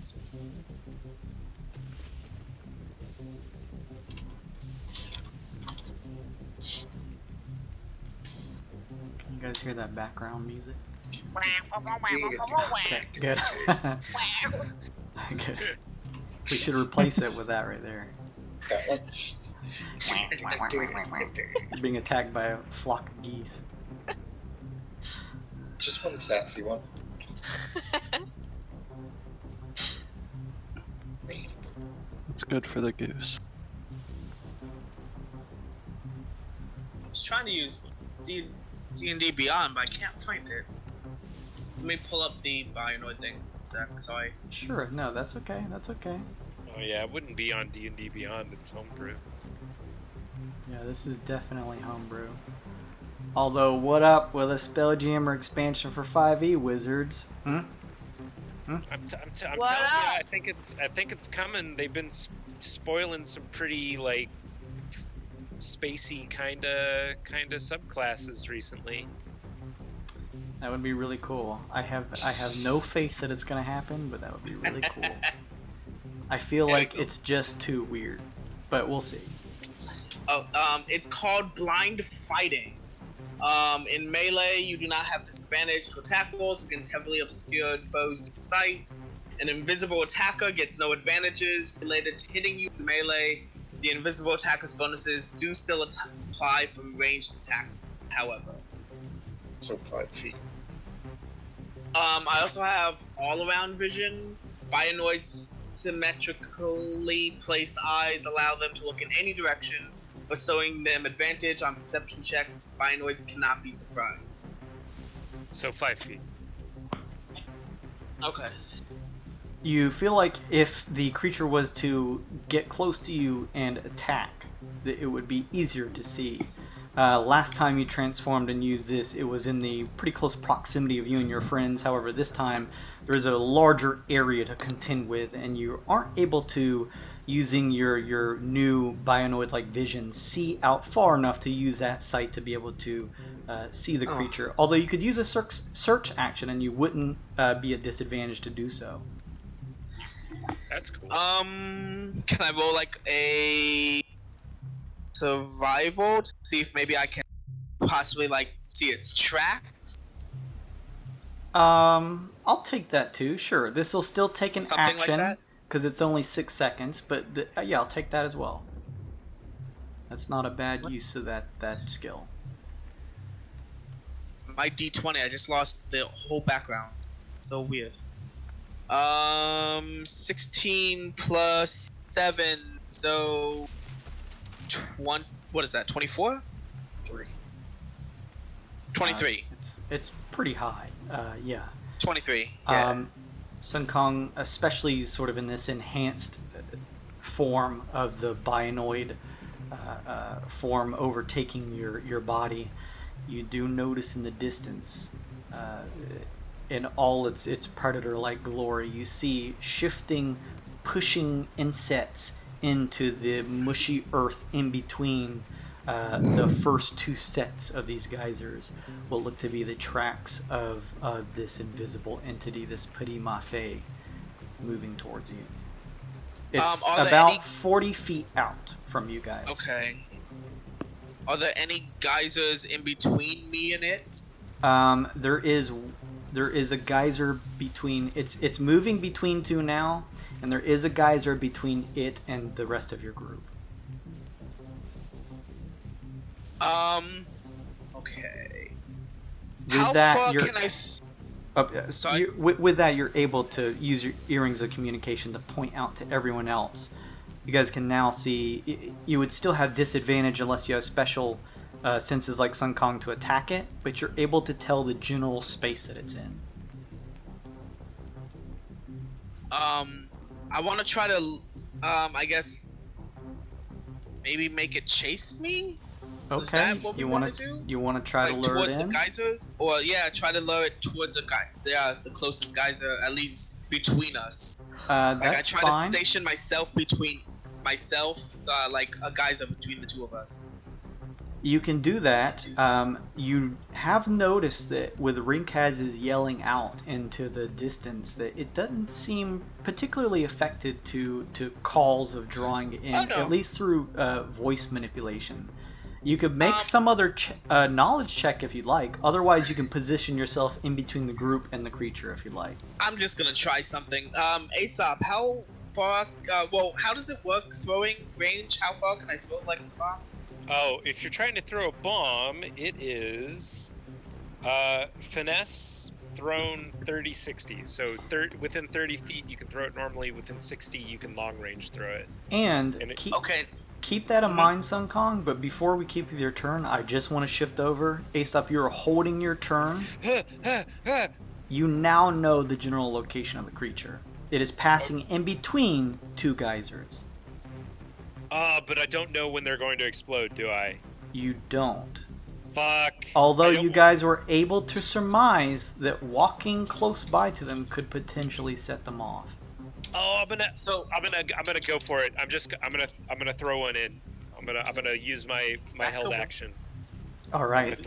Die. As you point out the area, Sun Kong, and everyone looks over that way, Aesop, you between the left and right that you can see the tracks moving in between these two, you just lob it into the left one.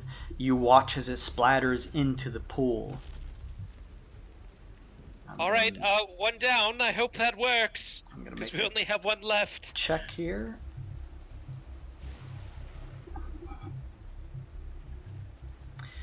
The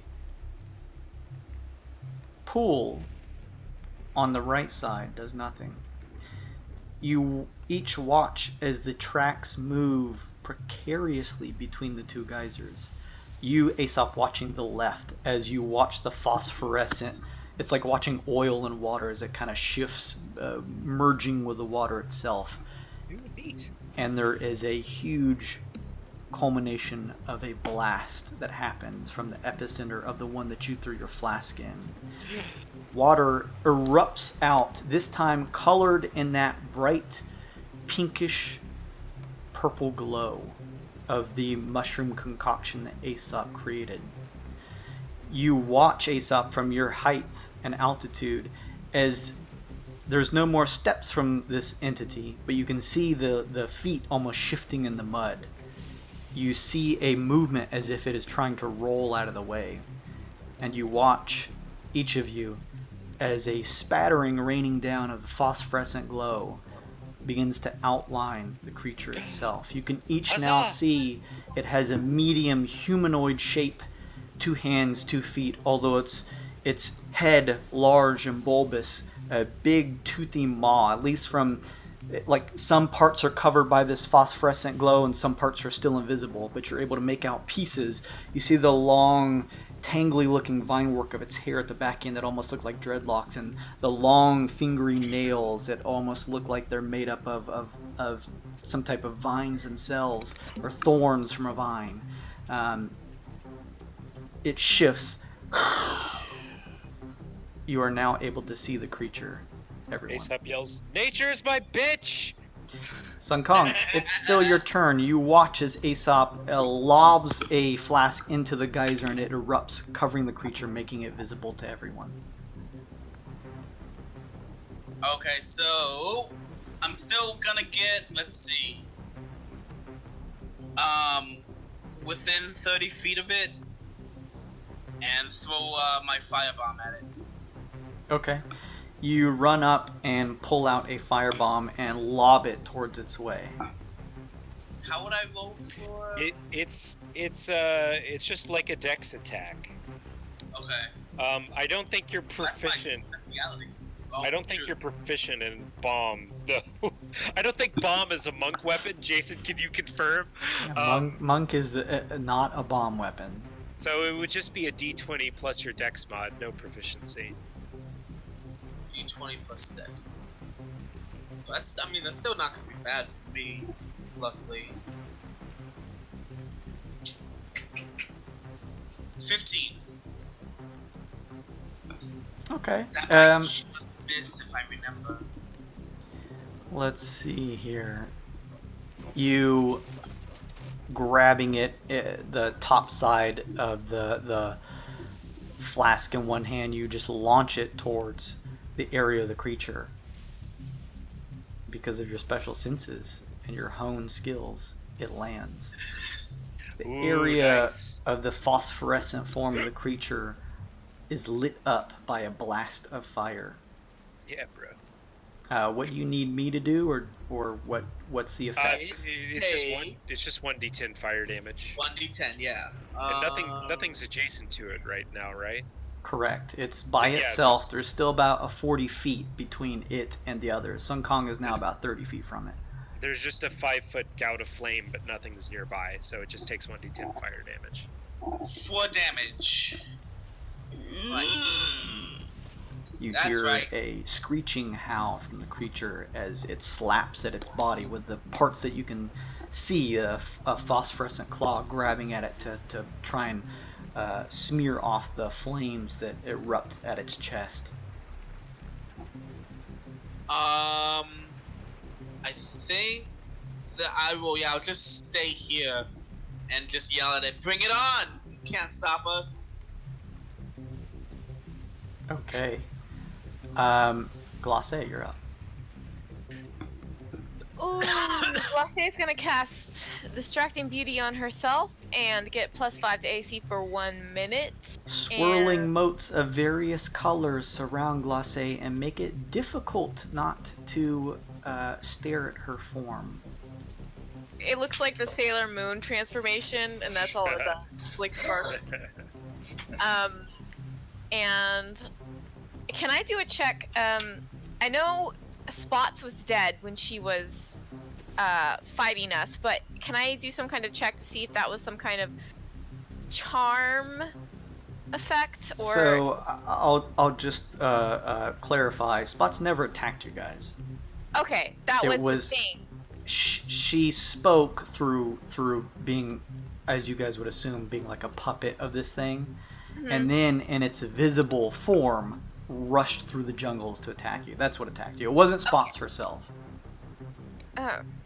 The corpse just seemed to be puppeted by the vine work nearby, similar to Murok. Okay. In that case, I will... I mean, I can see him.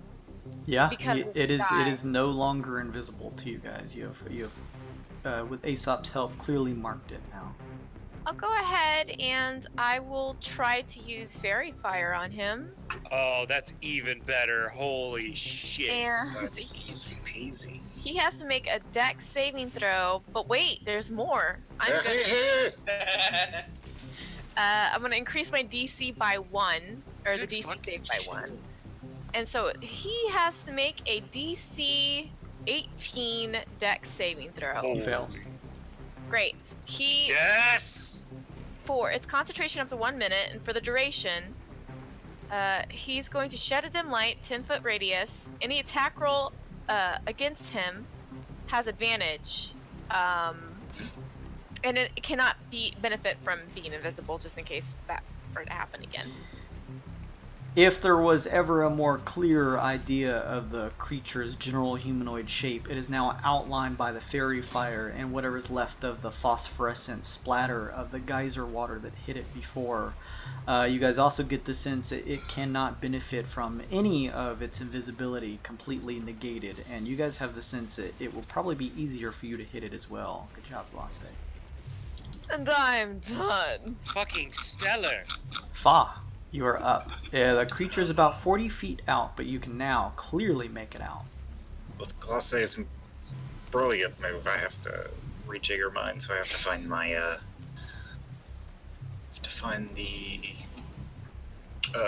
my net cannon on this. Net cannon, oh my god! At about 20 feet out, 10 feet in front of you, Sun Kong, is the last pool of of water in between you and it, just in case you guys wanted to move closer. Oh, and keep in mind, just in case it does have that crystal communicator, let's not blow it up completely. Nvidia, you shiver at the thought of blowing up. Oh, why we gotta talk about exploding? Oh, because there's bombs everywhere, honey. Oh no. Did someone say bombs? No. You're holding bombs right now too, Nvidia. Whoa. Alright, I got it. Thank you. Right.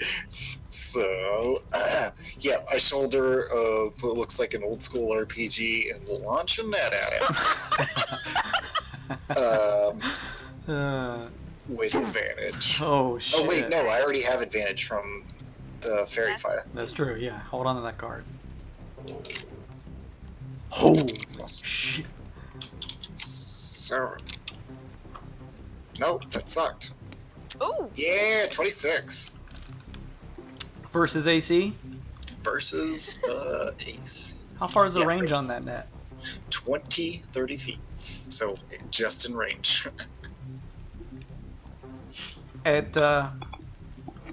So you're able to move up. Do you move in the 20-foot range or the 30-foot range? Oh, yeah, 20-foot range, so I can keep my advantage on it. Roll a high or low roll, please. Just call it out. Roll high or low. Call it for me, Bailey. Hi, Kyle. Low. God damn it. Of course. Of course. Kyle, me and you are always on the same page. Why would That you doesn't go count though as a weird roll, though, right? It makes sense for No. me and everyone else the opposite. Luck rolls don't count. Now, Fa, you're able to maintain this shot on the creature, but you do realize that as you've come up to the edge of this geyser separating you and the creature, it begins to erupt. Now, you can keep your original roll, but you'll take the full damage of whatever the geyser blast is going to end up kind of splashing you with. Otherwise, you could try to move out of the way, but you would have to roll a disadvantage for the net. No, yeah, I'll take it to the face. I got blood to bleed. All right. You do your best to just shrug off the 14 fire damage as the sizzling water kind of scalds your right shoulder as you peer to the side using your net launcher to fire out. You watch the spiral. It first launches out in this compact ball, but then quickly spreads open like a spider's web, kind of slinging around, being held by these ball bearings that kind of shoot out ahead of it as it kind of trails through the air. It smashes into the creature, clearly outlined by Glossa and Aesop's effects. The ball bearings wrapping around, it is caught in the net. Holy shit. I gotcha.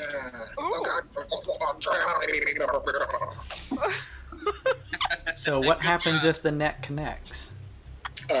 It's restrained. Shit, I was so excited that I hit it, I forgot to fuck. Yeah, it's just like getting hit by a net. It's immobilized. Fuck me.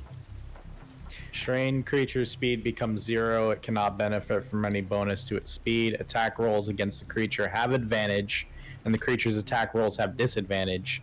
The creature has disadvantage on dexterity saving throws.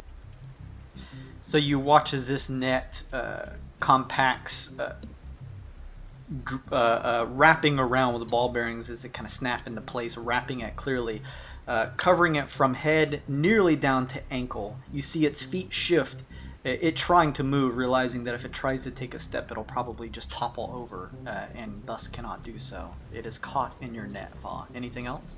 Haha, gotcha. No, I guess I'm taking this geyser to the face. Yes, the 14 fire damages. You just try your best 14. to shrug it off, knowing that the net will connect as you kind of focus more on that. It subsides. Nvidia, you're up. So, Sun Kong has turned into a cat. So I'm looking at this thing. It's stuck in a net. Can I quickly look around at the layout of land, the geology, whatever? Is there any way that I think it could possibly escape right now if it wasn't inside of a net? It's about 20 or so feet out from the tree line. You get the sense that if it were to head back that way, it would be difficult tracking it. However, out in the open area of the geyser pools here in this sort of open, desolate area where a lot of the vegetation is cleared away because of the heat of the pools, it would be difficult for it to escape unless it ran back that way. Okay, so there's only one way for it to go that I believe it can escape.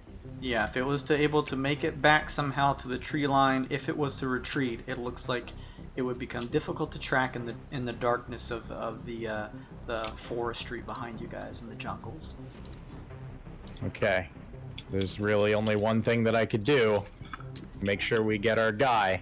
It's about 40 feet out to the creature, and then an additional 20 feet to the tree line itself. Alright, that is in range. I'd like to build a wall of fire to prevent its escape. Facing inward, so if it runs towards the wall of fire to get to the tree line, it has to burn it. You each watch as setting ablaze behind you, trapping the creature largely from escaping, a just erupting wall of flame. How long is this wall? It's gonna be 60 feet long, 20 feet high, and 1 foot thick. At the height of the geysers themselves, an erupting wall of flame just tears through at the tree line, blocking off all attempts of the creature escaping. By Nvidia's a raised hand, you guys watch the light dissipating from his palm as he keeps his held up. Anything else, Nvidia? I think that's going to be it for me on this one. You hear Ras laughing. Maybe your magic isn't that bad after all, He says as he quickly unsheathes his curved blade and happily begins marching towards the creature to attempt to cut it down. What magic? What is he talking? Oh, Aesop, you're blind. You can't see what's happening right now, but we're using magic. No. He can only move 30 feet, unfortunately, so he's going to have to expend his action to catch up next to it, but he does so gleefully.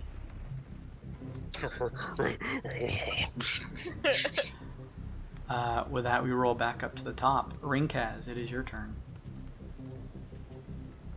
I can see it. Yes, you can. I can shoot it. You have advantage. Not to be that guy, but did it get its turn? Actually, you said it is restrained? Yeah. And can it make a strength check to try to break out of this net, I'm assuming? Hey, if anyone's curious about what a net does, thanks to D&D Beyond, we can look it up right now. There it is. Thanks to Fa, who posted it already. That doesn't sound right. Well, I appreciate that. Sponsor us. I appreciate that. Rinkaz, before you take your turn, you watch as the netting is ripped asunder, but you can still clearly see the creature. Fa, it looks like it has broken through your net, holding it in place, but had to use its action to do so. It holds its ground where Ras stands. Your turn. You dick, you know how long it take me to sew that net? Oof. Alright, 2 shots with a revolver. First shot. Pew. Cross my finger. You said I have advantage, yes? It is covered in the fairy fire, and I'm pretty sure that gives you guys advantage. Yep. A unnatural 20. That's gonna hit. A shot ricochets out in between the echoing open area of the geyser pools as Rinkaz takes a shot from his revolver. 10 damage. Alright. Second attack. 28 That's gonna hit. for 18. You watch Aesop, similar to before, as a spatter of brightly colored blood kind of flies from the chest of the creature as it reels back from the shots from the revolver in Rinkaz's hands. Although as you look, it looks like he's holding nothing. But you know that he's clearly brandishing one of his weapons. Of course, it couldn't be magic. Anything else, Rinkaz? I look around to everyone else and say, I know he's sneaky. I don't know if he controls the forest. Does this seem weird to you guys at all? Yes, he is a heathen, but I'm not sure if this is our target, guys. What? What do you mean?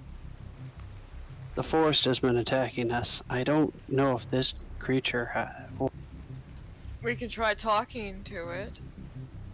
Are you drunk? not yet. Does it look like the same creature we fought before, Jason? Yeah, with your ability to make out the shape of it previously when you were closer to it, this looks like the same invisible stalker that ran out when you guys were crossing the river. I mean, if this thing, if not is the creature, is controlled by the planet. Could it be one of the elves? Aesop flies 30 feet towards it and throws a fireball at it. I'm confused.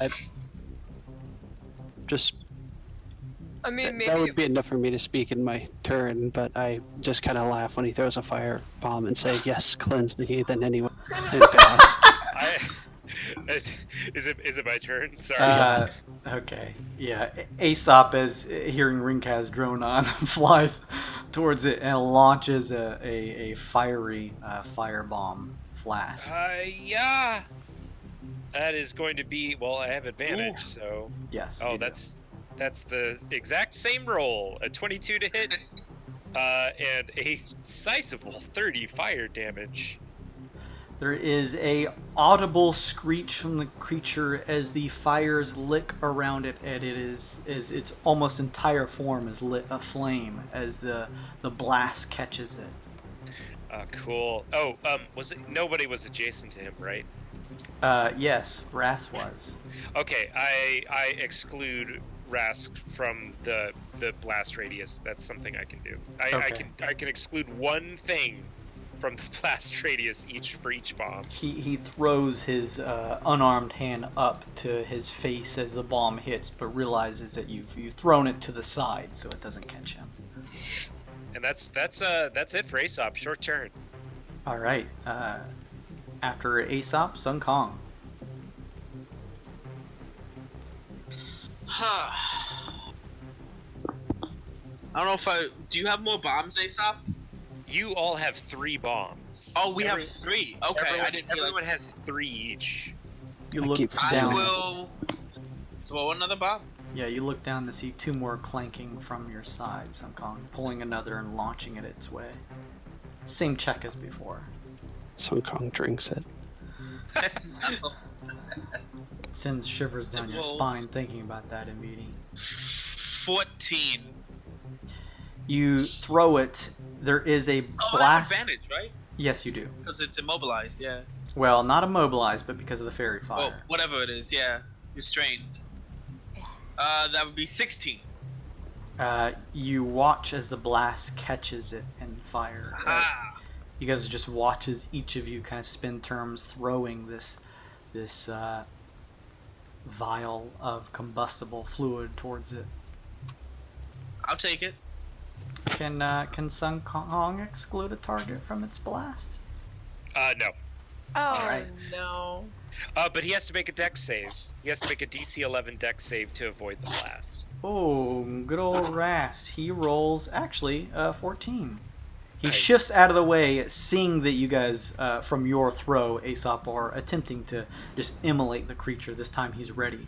Sun Kong, it blasts wide, dealing how much damage? Just 8. Alright, 8 fire damage. The creature reels back as its body is. It would almost be completely immolated at this point if it weren't for the rain, somewhat kind of protecting it from just fully catching fire. Well, let's finish this son of a. Can I use my action to throw another? Technically no, because the bomb is a use an action, not an attack action. Use an item action. That's what it is. Use an action. In that case, I mean, I don't know if I want. I'm pretty dexterous. Well, no. And you said it looks pretty gone, Jason.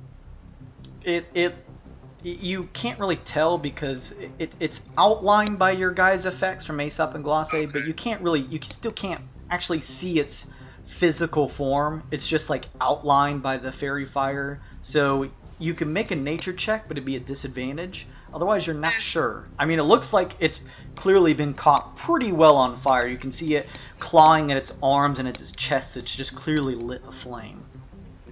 I'll actually be patient for once and just end my turn. All right. Just keep throwing until it's just smoke ash. Yeah. Glosse, that means you are up. 40 feet separates you from this creature.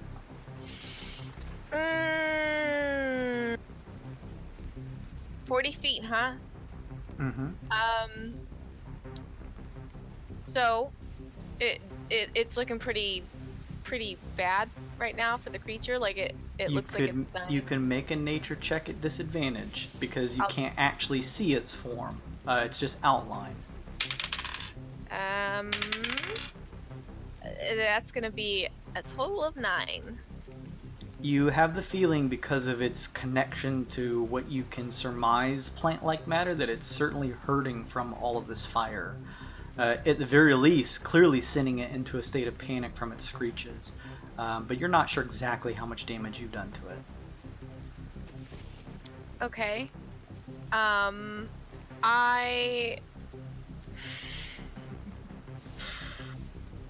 kind of want to make it dance, but I'm not gonna.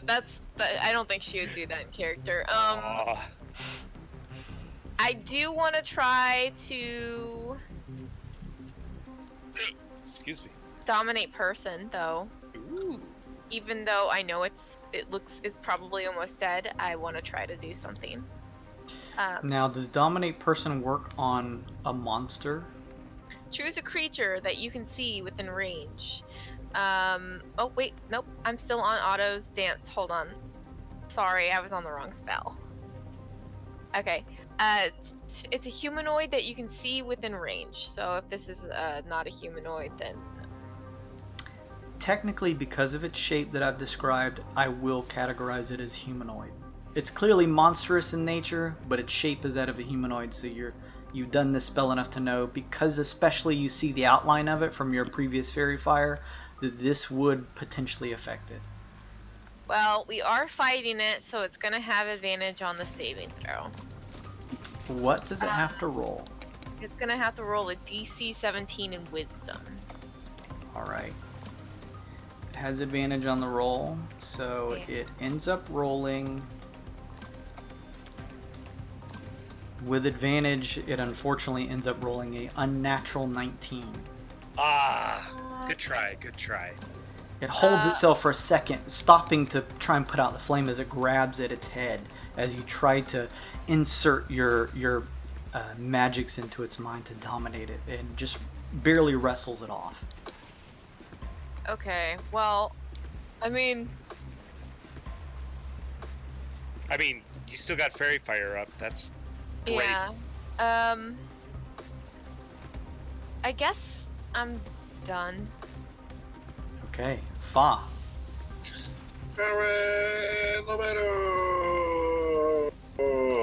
I'm gonna mind spike his ass. It has to make a wisdom save, but at disadvantage. It's DC 16. Is this the new cantrip? What? No. Is this the new cantrip? No, mind spike is a level 2 spell. Alright. So it was the one that I used on the raptors. Gotcha. But this one is just me staring into its eyes. Yeah, at disadvantage, it fails. It fails. Then it takes 8.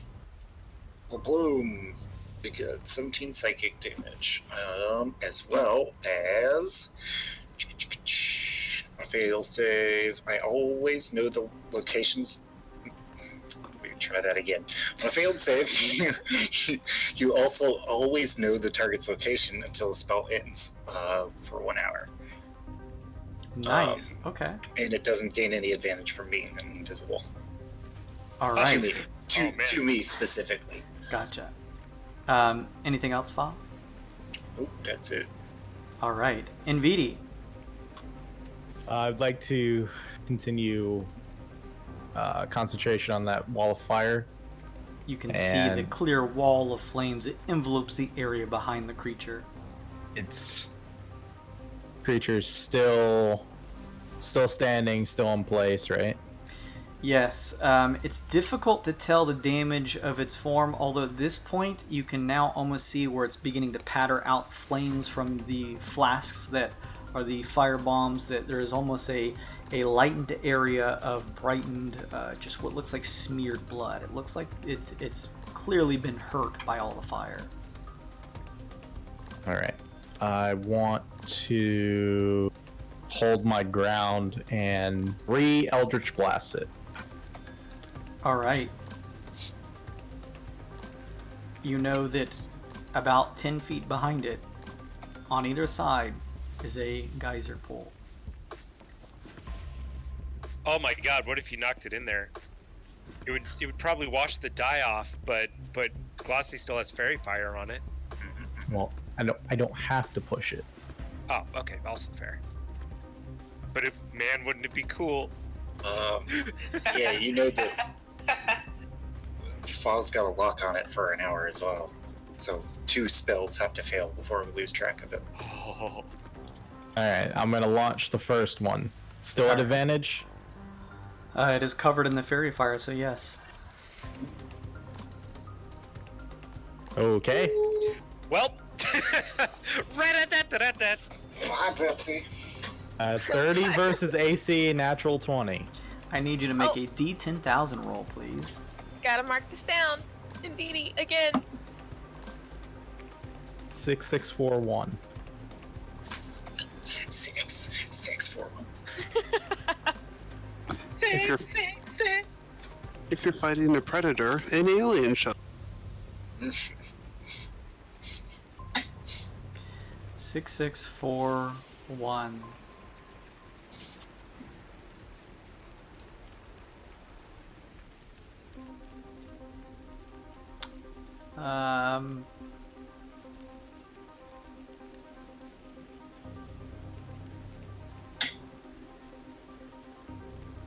Nvidi, roll a d10 for me, please. 8.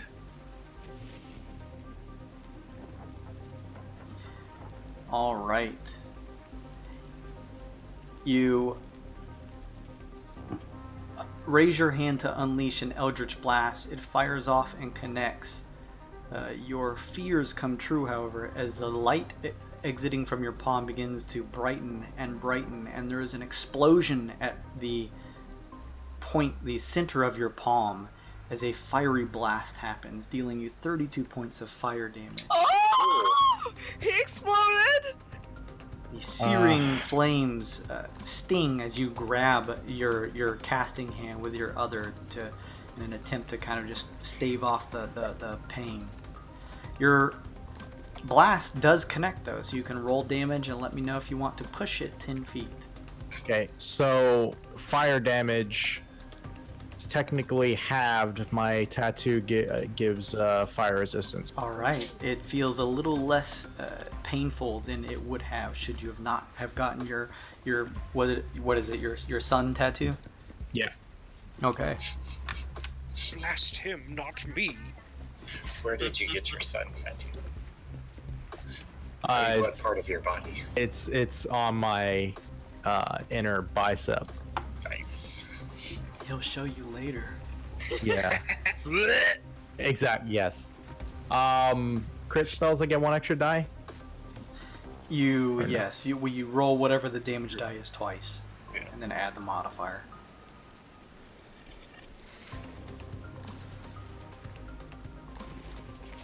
$12.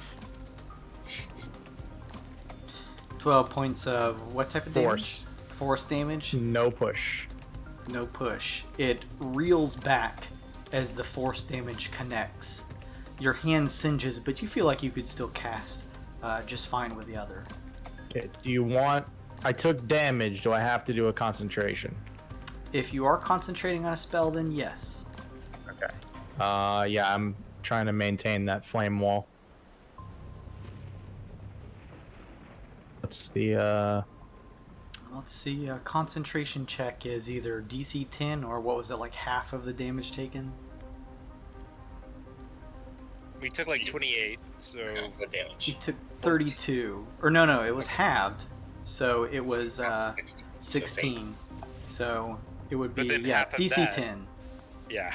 Because it's whatever comes first is the highest. DC Yeah. 10 no mod or It's Yes. con mod. Yep, con mod. con mod? Your body trying to just resist the physical Get it. impact of whatever hitting you. I get a +2. I'd like to use my advantage on it. Sure. Good use of that card.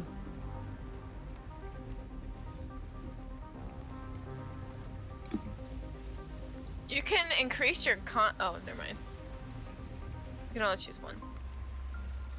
Oh, Oh no. Unlucky. You guys watch as the wall of flame at the edge of the forest, just as it appeared now, begins to dissipate. Oh dear. We gotta finish it off when we have the chance. All right, second bolt. I'm like super deflated. Oh, jeez. 29 versus AC. With advantage, and luckily narrowly dodging the weird effects, it's a total hit. 6 force damage, no push. Alright, it reels back this time again, as another blast connects. Third one. Okay. The wheels are falling off over here. 29 versus AC. That's gonna hit. For 10 force damage, no push. Alright, 3 blasts are let loose into the creature. It stays its place without being pushed back and reels from the damage. Ras, anything else in VD? I'm set, thank you.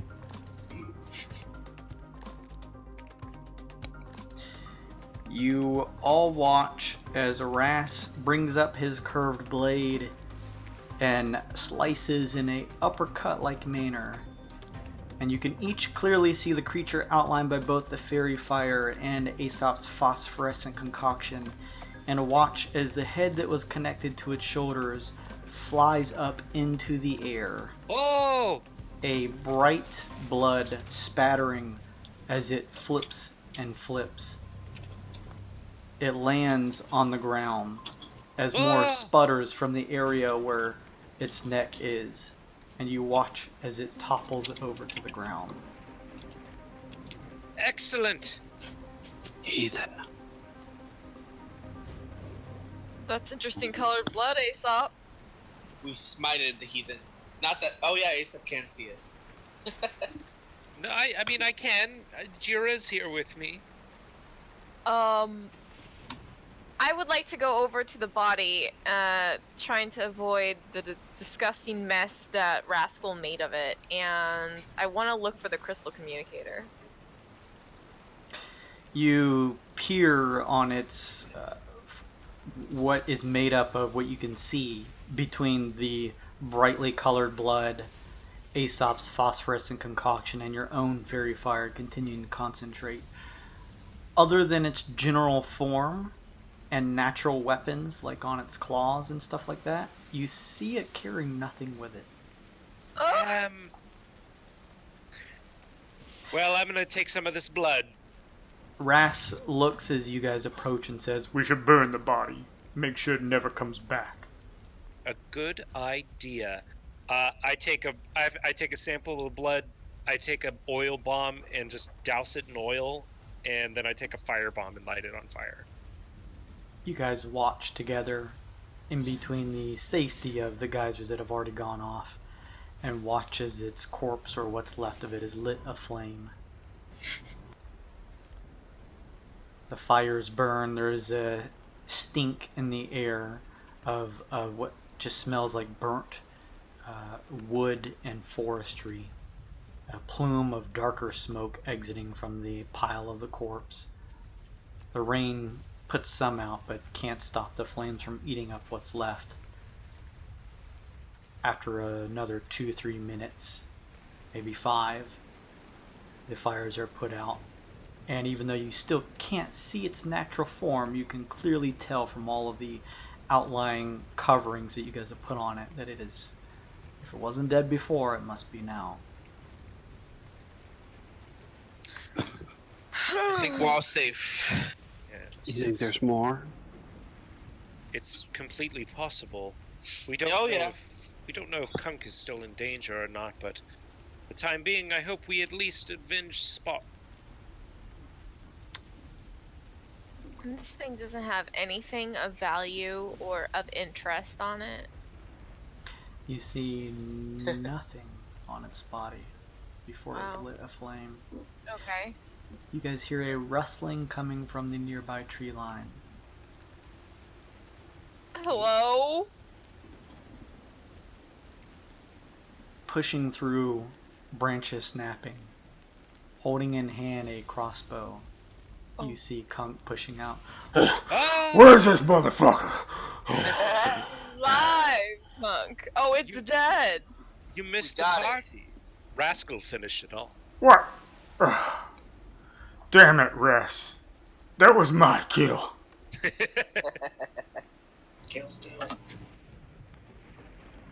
Ras chuckles. You all did well. We Thank know a you. thing or two. You've clearly proved yourselves. Kunk, are you alright?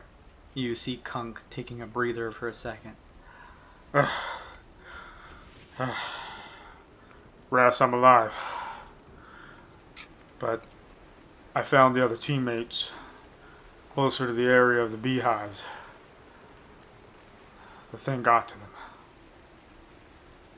Can I do a check on Kunk just to make sure it's Kunk? Like, it's not.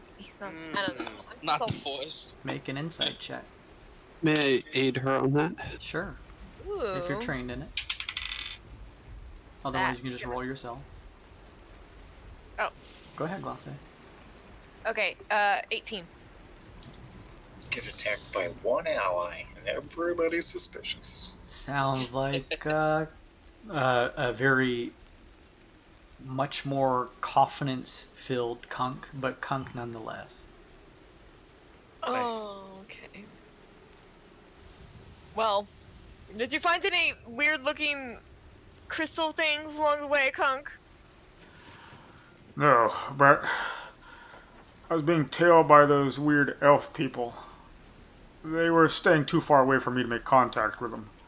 I made sure they didn't attack me when my back was turned. You guys killed it? Mm-hmm. Yeah. What about Spots? You see Ras just slowly shake his head. Well, damn it. Kunk says, and he fires a bolt into whatever's left of the corpse. We might need to talk to those Wyld people or communicate with them somehow. Maybe they have the. We need the crystal communicator. Ilanalu turns and says, I know why the gift platoon had come here, and thank you for protecting me. But is this what you all came here for as well? To find me? It was part of the reason, yes. So, what happens now? She says, and Ras looks and says, We were ordered by the patrollers to find you, and when we did, find a secure spot to light one of these, he says, pulling out of his pack. It looks like some type of rod-like, flare-like device. We'd be picked up by one of their spelljammers afterwards. You didn't need her for anything, right? Ras says, looking to each of you guys. Well, wait, what did you need her for? The trollers wanted to make sure she was safe. They wanted to speak to her as one of the members, or at least previous members, of the Serenitals. There's a lot of trade work done between the trollers in these areas. Goods and supplies, because of the openness and availability of resources. She's a powerful ally in that, and making sure she's safe was important for the patrollers. Does she look like uncomfortable, like she's getting coerced into this, or is she like kind of willing to go along with it? Insight check if you'd like. All right. At advantage. Oh, why? You got it, though. Oh, yeah, I do. That's gonna be a 19. She looks smart. She seems calm and collected. All right. Okay. Cool. Well, I suppose that seems all right then. And you guys aren't gonna just put her back on this planet when you're done with her? Well, after the patrollers ensure her safety, probably get a report from her. I would assume that would be up to her. Oh, okay.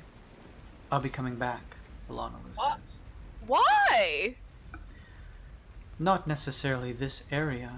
The cradle is vast, and there are many, many settlements spread throughout its entirety. It is much larger than Jadra itself. But the people here, specifically in this valley, will need my help. I am an arbiter between many of the settlements here. Part of the reason that I have been titled an ambassador, I will need to help rebuild the settlement that was unfortunately burned down in all of this. Well, you at least have to get a magical instrument before you do that. This is something that I could potentially arrange for the patrollers.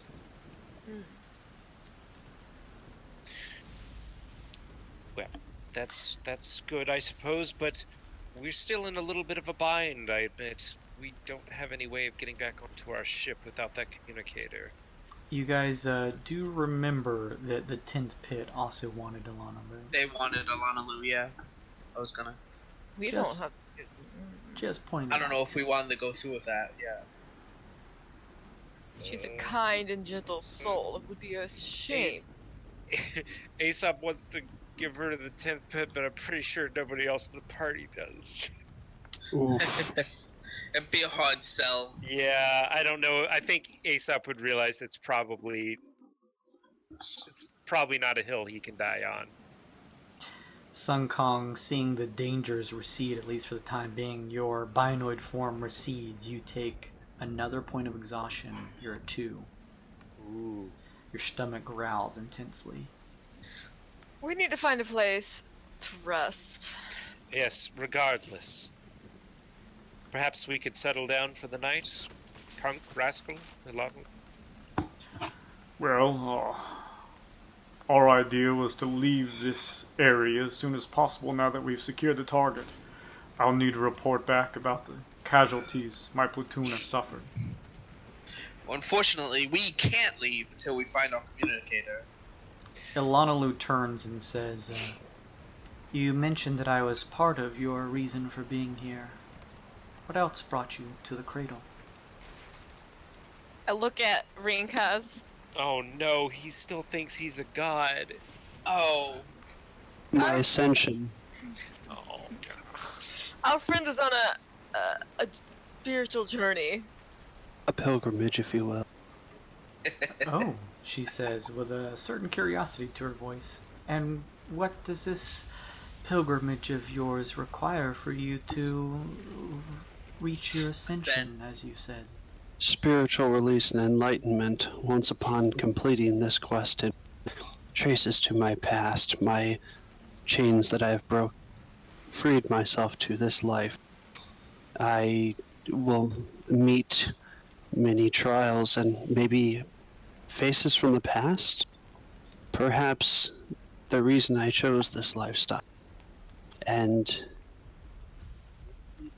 they will be removed from this, placing me in their possession or higher. She looks to you and then to the rest of the group. Was there a particular name or face that your friend needed to continue his pilgrimage? Perhaps I could help. Because you were looking for a slaver, weren't you? Yes, Do you know the name? I would like to take a intelligence or knowledge-based check to remember. And General Udok. General Yeah. Udok, yeah. Yes, that was the name, General Udok. I don't remember him per se. All I remember was the Iron Empire and their further affiliate. The Iron Empire. He was a Skrull. Of course. I am not familiar with the name, though I understand the Iron Empire has under its employ a majority of Skrull creatures. The Dark Trine is vast, and they've made the settlements here and the trade routes a difficult process. They've taken up quite a lot of territory here and claimed it as their own to help in the production of their various spelljammers and other things. The patrollers are doing what they can from what I've heard, and I'm helpful that both you and the platoon was able to come and convene to help me out. I do not know this Udok myself, though I know of a village not too far from here, outside of this valley, but adjacent to it to some degree, that may be a good starting point. Other escaped slavers, some at least, a handful, who may have some ties to the Skrull in the nearby area that may help to provide further information. Do they speak common?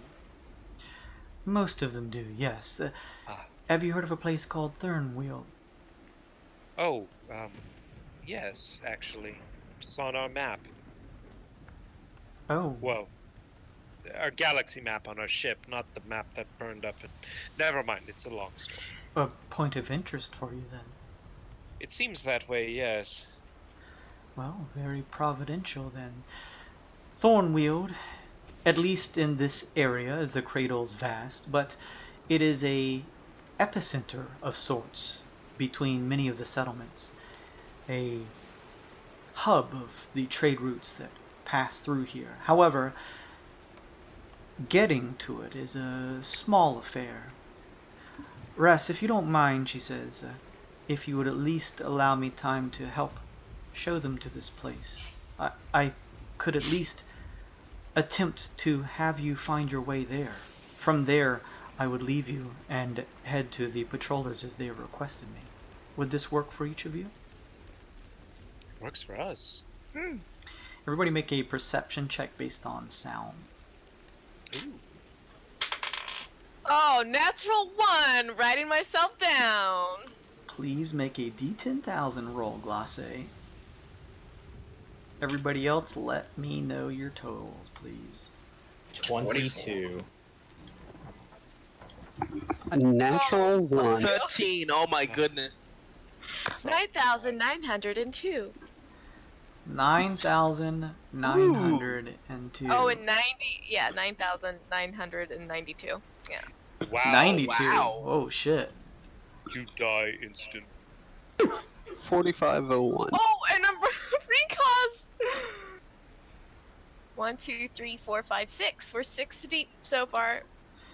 A geyser nearby, but not close enough to you all to catch you in any of its typical blasts, erupts out between some of your conversation. You all don't really pay too much attention to it, as it's been happening every few minutes because of the caustic nature of this area. However, Glace, you peer out of the glint of your eye and see the water shift almost momentarily into what looks like some type of water elemental. It throws its arms, slinging the waters around. I need everyone to make a dexterity saving throw to avoid the heated water. Another 1! I got another 1! Are you? I say, you gotta stop this. Everybody let me know what your checks were. 23. 26. 7. With the 1, it's a total of 8, if that matters. Everybody below a DC of 12. You guys 14. take 16 points of fire damage.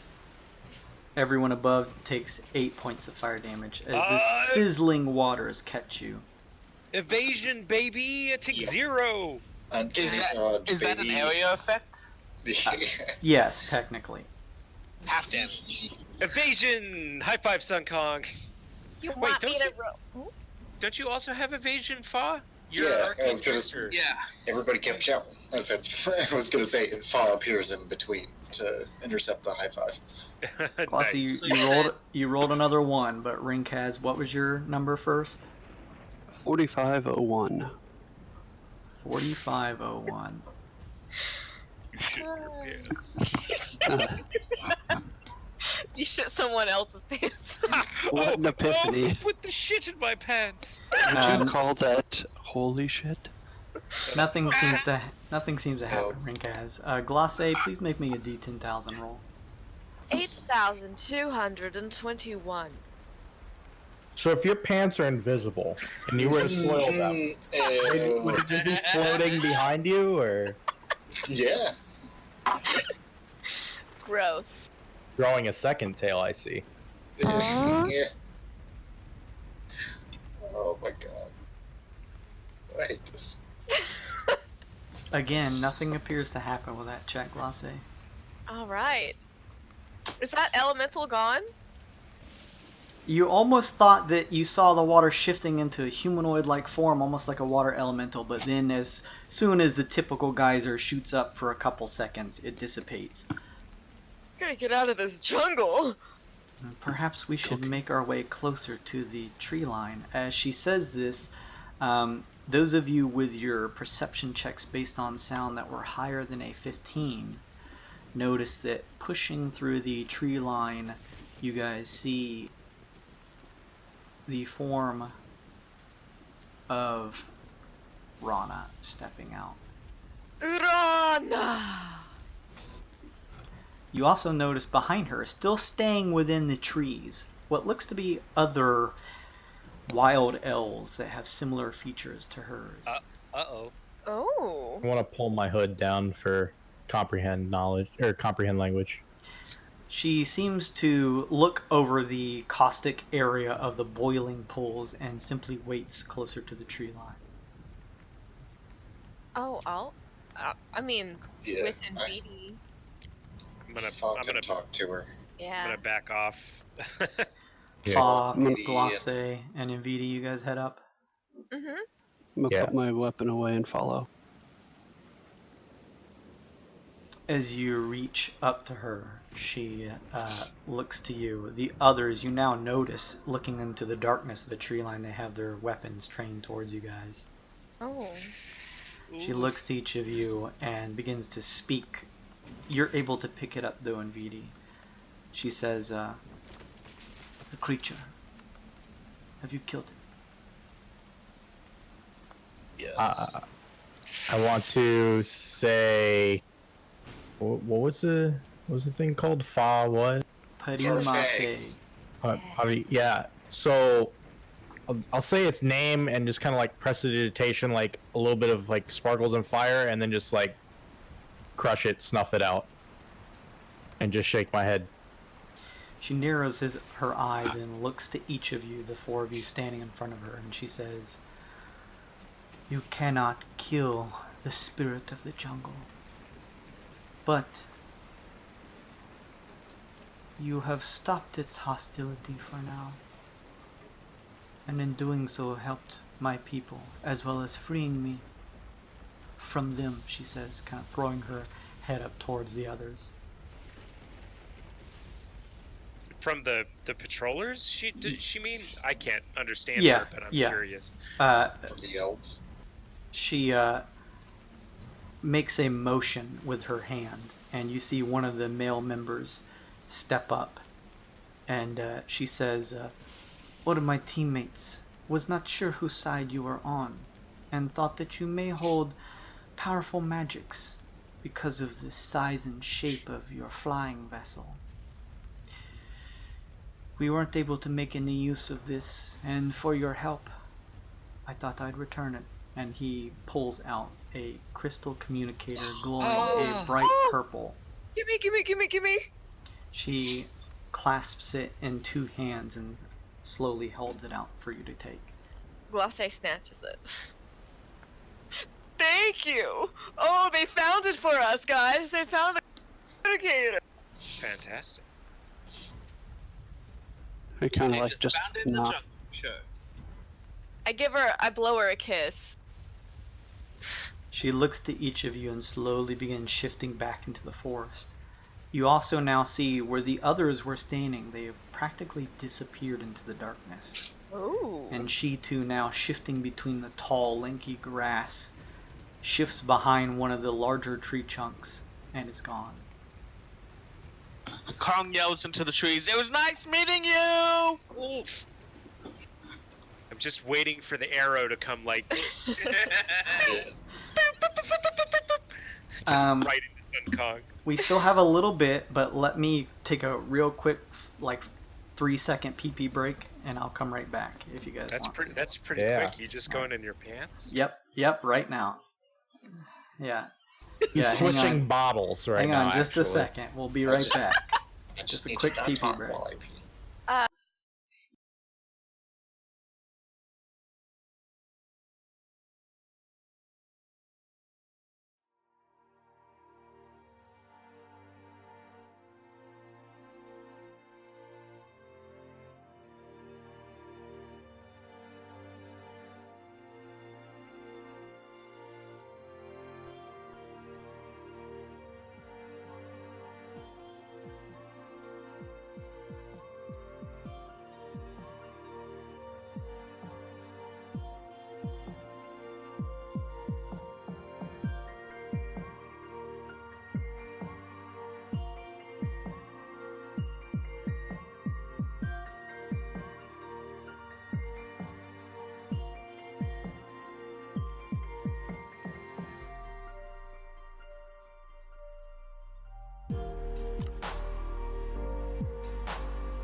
Huge numbers.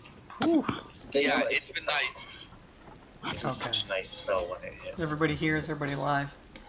Yep.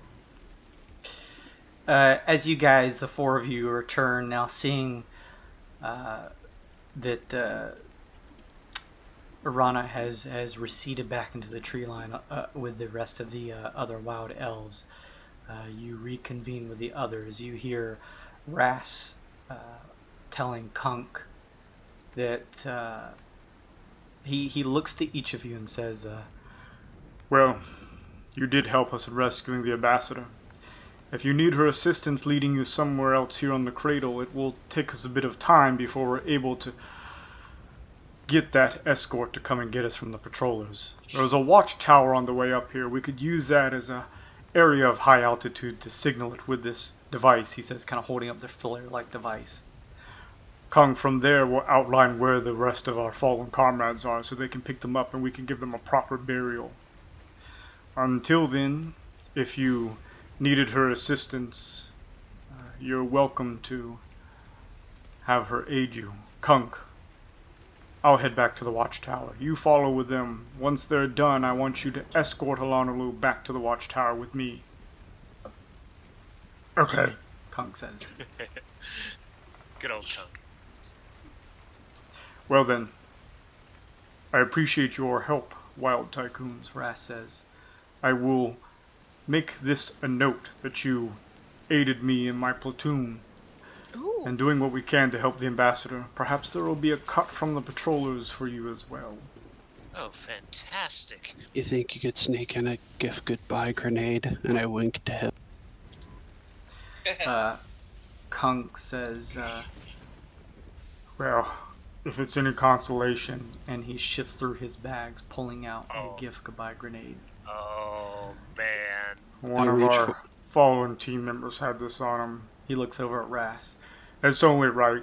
If any of them were to get this, it should be him. He says, handing it over to Rinkaz. I walk over and give him a hug and say, bless you, my son. Thank you. You're talking kind of weird, but okay. Aesop leans over. Jungle madness. It's the jungle. Yeah. Space. You Fog agrees, see but she smiles. Ras looks around and then looks to each of you and gives you a clicking the heels together, gives you a salute. Let's salute him back. Ooh. And begins marching his way back towards the original clearing opening where it led you back down south. You guys getting the sense that he's heading back to the watchtower. What's the time of day like? You know that here on Jadra, because the cradle is built around this greenish bright sun, that it is technically eternally day. Oh, shit. Okay. However, with the overcast above you guys, it's still raining. Although now that you're able to take a moment to breathe and look up, you notice that the rainfall is beginning to slowly decrease. Monkey. Well, perhaps we should rest to cure exhaustion of some of our parties. If you needed, Alanalu said, I could see if I could secure a transport for you to Thornweald. Oh. I could put in a good word as an ambassador of this region, and perhaps they could lend you a room or two for the night. There are multiple levels of Thornweald. It'd be lovely. Do the levels signify anything, like how it is on Sion? Like, They have their top? various activities. Some levels more of a area of residential for sleeping and homes. The higher levels more of a trade and stock area. Again, they are one of the epicenters of the trade routes here in the area. One serves to house the mounts as well. Is there one for your holy ambassadors or leaders? I should have a moment to speak with them. Yes, you would find at the top amidst the shops that the area leader will be there, yes. If you need to speak with him, then I would certainly have you do so. He may have certain information that could potentially help you out. I'm not sure exactly, but it is a possibility.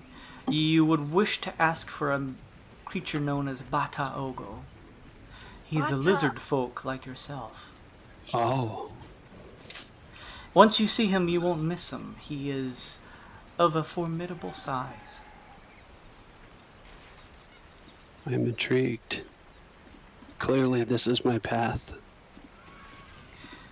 Anyways, I could lead us to the area where you would need to move from there. You see, Thornweald, as the name implies, is a bit of a precarious place to get to, despite it being in the center of some of the most of the trade routes here. You see, the area near it, the levels of Thornweald are built some stories above the ground within the trees themselves. This is due to the fact that there is an area called the Bramble underneath. Huge enlarged vines covered in monstrous thorns make it nearly impossible to travel on foot. You'd need some type of mount with some adeptness of climbing ability to reach Thornwheel. Oh. How about a giant cat? I suppose, she says. Would our ship be able to reach it? Could we just get back on our ship, maybe? Yeah. Can we get out of the mud and onto the ship and out of here? You could get on your ship, sure, but trying to have it descend through the canopy of the treetop area would be relatively difficult.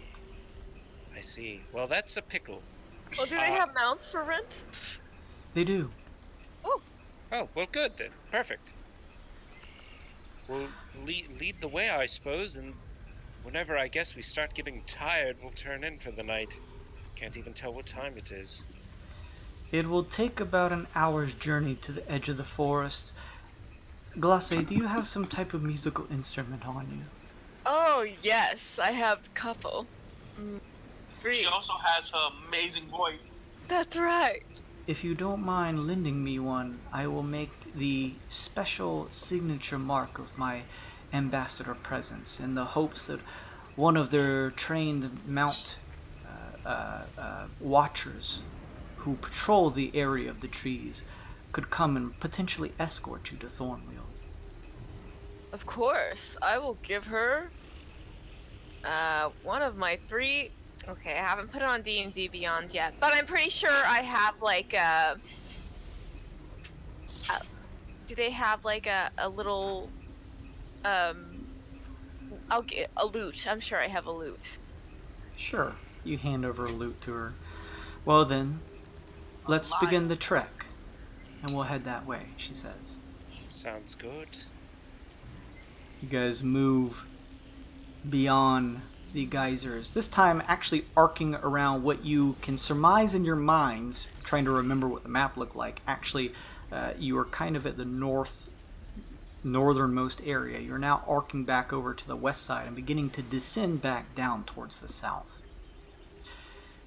An hour passes, you each keeping your eyes and ears open. You do not sense any danger. Kunk, crossbow with a bolt loaded still, drawn, peering around. He occasionally shoves what looks like a mound of some type of tobacco in his mouth. Kunk, are you addicted to that stuff? I'm not addicted. You just went addicted to Little Debbie, straight to that stuff, whatever it is. I see you guys have your own power to turn each other into sexual tyrannosauruses. Well, the gift needs his own, he says, holding a mound of it in his hand, waving it at you. That power is all natural. Can I have some? Oh. Yes, he says, putting it into your hand. Okay, I want to do a check on this. Sure. Me too. Okay, yeah, I'll hold it out to Fa so she can check it. It's just big leg chew. I want to do a nature check. Okay. We all have our vices, but that will literally rot your teeth out. Just Right, doing a check. Oh, you some of it in your mouth. Okay. I see you guys like to meditate too. Glace, what was your total as you see Fa shoving some into her mouth? It was a 12. Was that what type of check? Nature. You get the sense that you've probably maybe seen this occasionally before. This is some type of elven tobacco, although you don't know the exact effects, potentially. You do notice when Kunk eats it, there's a particular pep to his step, and a certain confidence/ego that he maintains. I will pocket this. Okay, you pocket sort of like the ball-sized palm that's left after Fa shoves some in her mouth. Okay. Fa, it tastes like a particular strain of tobacco as you shift it to one side. There's a sensation that runs through your body, a tingle, not too dissimilar like when a body part goes to sleep and it feels like the prickling on the skin. There is a rush of what feels like adrenaline running through your body. If you were to enter into combat while chewing the tobacco, you'd have a +1 to your initiative. Nice. Ooh. You feel like you could take on the world. Whoa, whoa, whoa, whoa, whoa. It tastes like dead leaves. Like, you ever clean out gutters just after it rains? Like, Ew! Who made you clean out gutters? well, I mean, you can imagine though, right? No! Glossa can't imagine having to do any manual labor a single day in her life. Excuse me, I'm a wild knot. I've been doing that. I Where's know, the I'm puzzle Aesop? teasing. I'm teasing. Well, You it's have gloppy golden and eyes. sticky, and you wouldn't think that leaves could get like that, but While they're still talking, I'm gonna kind of. Alana Lou's leading us. Yeah, she's like slowly showing you the path to take. I want to catch up with her, and I want to ask her some questions. Sure. Alana Lou, what do you know about Witchlight Marauders? Did the Serenitals ever tell you anything? I know, at least from what I have researched on them, as well as the knowledge that the Serenitals had at our keeps, that the Marauders are a dangerous, formidable creature, wielded by only the most extremes of evils in the past, the likes of which could consume entire planets in their swath, created by the Skrull or Orcs potentially many, many centuries ago. What would you say if a power like that was controlled by one of the consortium? Well, I have heard certain rumors flying amidst the airs that there may be some type of get-together between all of you. I believe that no matter what good intentions, which I do believe some of the consortium factions may hold, that the Marauder is too powerful of a being to try and contain. You would essentially be playing with fire, and it would only take so long before one of us is burned. Most of us share the same opinion, yes. I had just one more thing. Does the phrase tent pit or peacekeepers mean anything to you?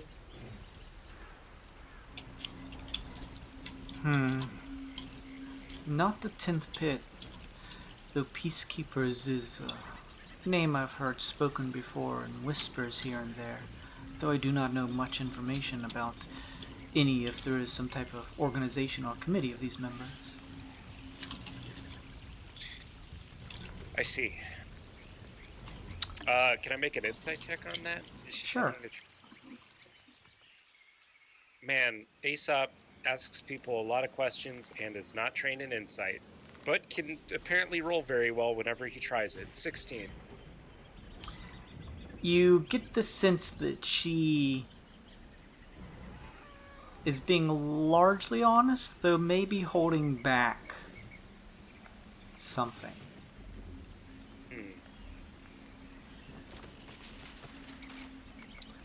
Peacekeeper's quite a mysterious organization, yes?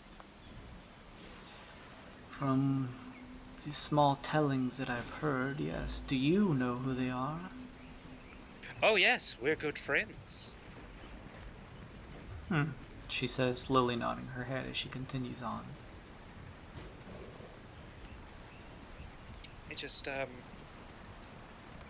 well, I had heard some rumors as well. That they might be interested in you specifically. Although, I'm afraid I can't say why. You wouldn't happen to know why they would take an interest in you, do you? Well, I do not speak in any sense of trying to elevate myself above any of you others, but being one of the members that was deep within the Serenital circles for a time, as well as establishing myself as a prominent member here in the Cradle, I do hold a certain air about myself of importance. It is no wonder that if they were seeking information about my consortium faction or the knowledge within, that they may seek to find out more about me. I see. You must have been pretty important then for the Serenitors. Yes, Still I are, I imagine. did my part. There was something about the scroll as they were taking me in. I had a difficult time understanding exactly what they said, but I caught a few pieces. Something about my knowledge of earth magics, though I am unsure as what they would need that for. Earth magics. Trust? I doubt this has any ties to this pit that you would be speaking about, especially if you are all friends with the organization. You said your music was used to soothe things, correct? Yes, music is more than an art form. It is another wavelength of life itself. It can be used to not only soothe, but heal those in certain respects. She gets it. This has been a very enlightening conversation. Sorry to distract you. You've been doing a great job leading us through this forest. No, not at all. It's good to speak with you. You're a newer member, so I'm glad to have spent the time. Yes. I do not have my enchanted instrument with me, but you are a curious creature, and I wish I could speak with you more, better attuned to my items, where we could learn more about one another. I see. Well, perhaps there'll be something you could use in Thornwheel that would be more attuned to your abilities. Well, I'm leading you to the edge in the attempts to get you a ferry, if you will, to Thornwheel. But And of course, you will be rejoining with the patrollers, right? this is correct. This is not to say that I won't be returning at some point. But if the patrollers need me, I have much information to divulge about the recent trade routes and what's been going on here in certain areas of the Cradle that they may find important to have. Well, then I suppose we'll just have to meet again someday. Oh, what does she know about Twilight? I whisper in the ear. Oh, go! Goodness! Oh, sorry. I just remembered something out of the blue. Mm-hmm. Twilight. Anything you know about Twilight? Not the concept of twilight as in the sun rising in the morning hours or what have you, but more mysterious code word, Twilight. She's quiet for a second and says, I'm not familiar with this term you describe outside of its broad meaning. However, the way you use it, even without my instrument in hand, it makes the air around us cold. A change, perhaps. Though for better or for worse, I'm unsure. Seems to be a lot of power behind the word. Believe you me, we're trying to do our best to understand what that is. Where did you hear of this term? Oh, you know, around. It's something that's very important to the party. Was some history there from before I arrived, let's say. Interesting. I feel as though you are holding a few pieces close to the chest.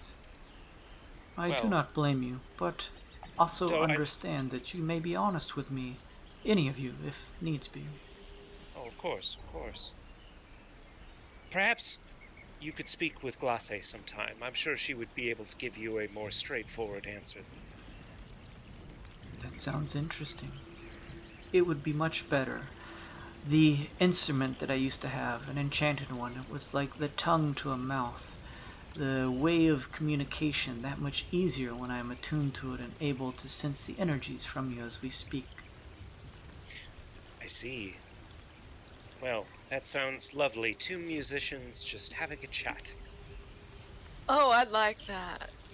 Aesop doesn't want to tell her anything more because he doesn't know how much of the party wants to divulge to her. So he's just going to be satisfied with the connection between possibly earth magic and Tarask's soothing music, and just kind of fade back into the... It's at about this point that you guys reach the edge of a tall forest.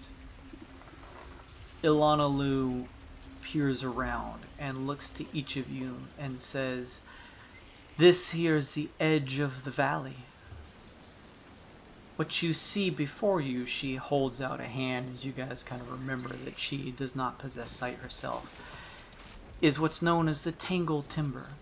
You now each notice that at its base is just a mass of vines and vine work that almost have the same thickness as the ones covering your ship, although these to some lesser extent, although it just looks like just a mass of giant snakes all bundled within one another, although it's vine work, and just sprouting everywhere on all ends is sharp thorns. That doesn't look pleasant. You cannot traverse through the timber on foot because you will get caught in the bramble. However, if you don't mind, she says, pulling out the lute, holding it your way, glacé.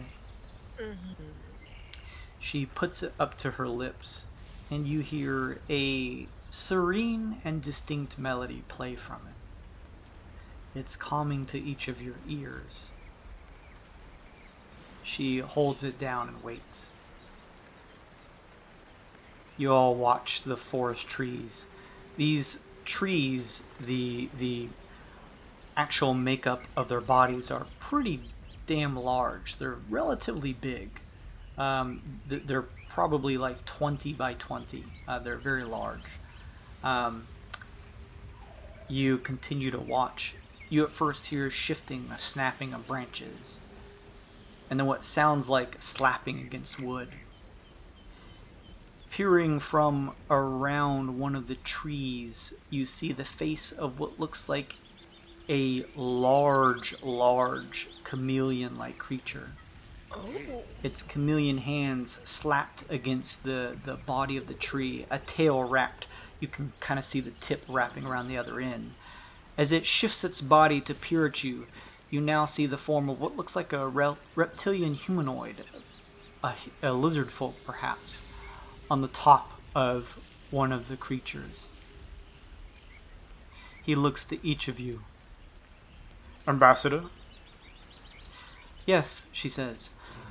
"I was hoping that your patrol could ferry these friends of mine to Thornweald.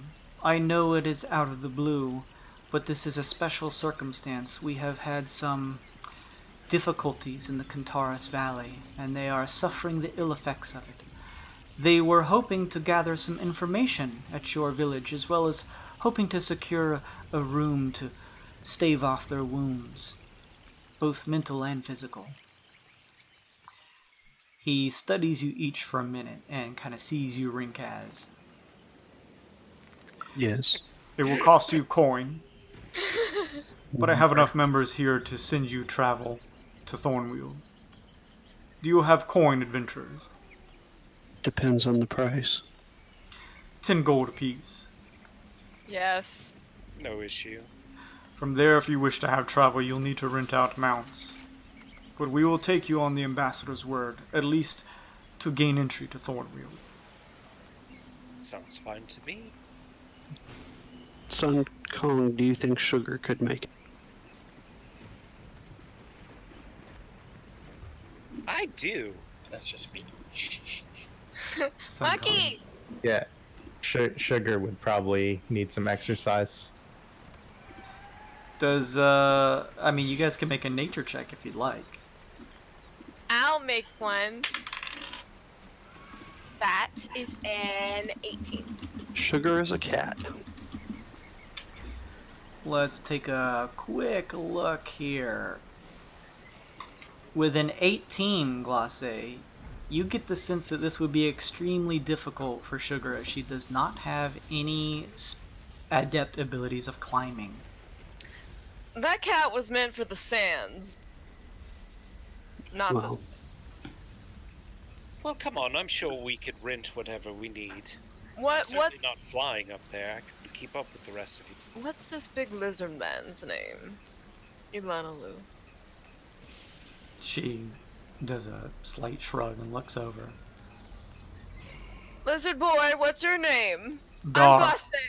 Dar? Yes. Dar, what kind of mounts are for rent? Various. You should come see for yourself. I don't Okay. have the full details. The wrangler there, a man by the name of Ginden. You would speak with him. All right. A Then. furbolg. He rents them out. Okay. We will take you on top.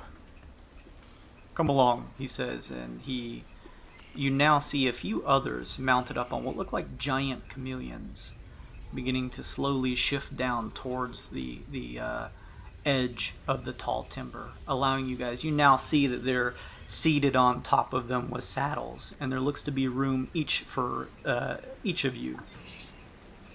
Ooh. Lovely. I take a seat in the back. I suppose this is goodbye for now, Ilanalu says. Oh. Goodbye, Ilanalu. I We'll wish meet you again. luck, all of you.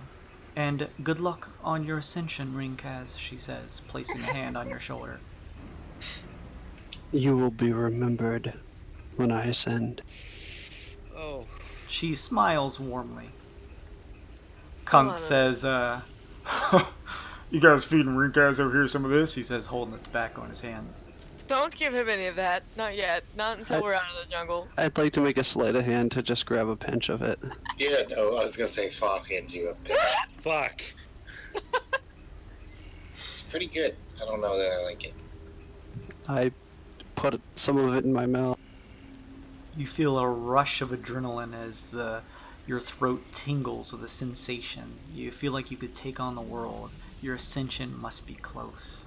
Why? His eyes are dilating. What's happening? I don't. This is. Let's get out of this valley. Serpents of the sky. I'll give Ilanalu a hug. Okay, honey. Goodbye. Take care. Be safe. Alright. You guys have proved yourselves. It's good seeing you again. Oh, Good luck out there. Bye. Nice to meet you, Kunk. He gives you each a salute, and Glace, he steps up to you and throws out his arm, open fist. Yeah. I'll grab it. You slap your hand into his and squeeze tightly. He I'll- nods. He places a hand gently against the back of Ilanalu, and they begin to head their own way as you guys begin to mount up on these giant chameleon-looking creatures. They begin to traverse through the forest. You realize that they adeptly are shifting between tree and tree. And you also feel the shift and have to grip onto the lizard folk-like riders in front of you, as occasionally they wrap a tail around a larger tree branch and actually swing up to the next area of the tall timber, maintaining a certain height and altitude above the bramble beneath you. Oh, so we have to grab onto these big, strong lizard boys' bodies? Occasionally, yes, you feel either the sensation to do so. As you continue through the jungle, shifting into the tall timber and away from the valley, in Vidi, you no longer feel the sensation that you are going to explode.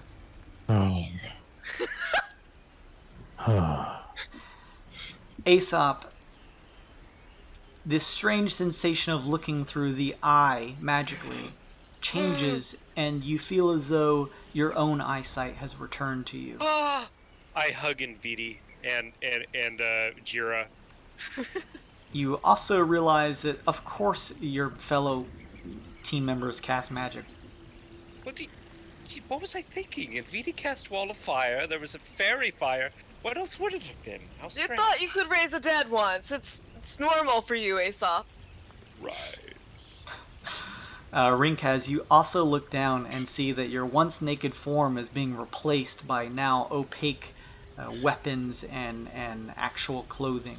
You hear the snickering of some of the riders who are riding on these chameleons, seeing you actually wearing clothes.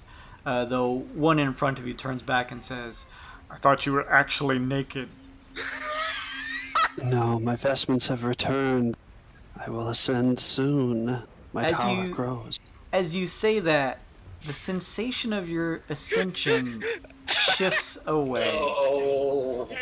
And as soon as I ascend, I will get back to the bar and get a fucking drink. I hate this goddamn place. Where the Wait, was I... And I reach into my pocket and I grab my flask and start drinking. When the fuck can we get off of this place? Oh, thank goodness. It's back to normal. Each of you who was suffering from any of the effects of the Wyrd, it fades. Glace, you pull out the crystal communicator and see the once bright purple color of it shift away back to the milky whiteness. Wonderful. Up ahead, about a 20 or so minute journey in between the high altitude of these large trees. Even at your height, you still see the occasional patches of sharp thorns that the large mounts seem to adeptly dodge and move in between. You now hear the commotion of what sound like voices, and you now see cut into the tree and built into a various number of the trees up ahead will look to be various levels of a community of different shifting creatures in the distance. Ooh.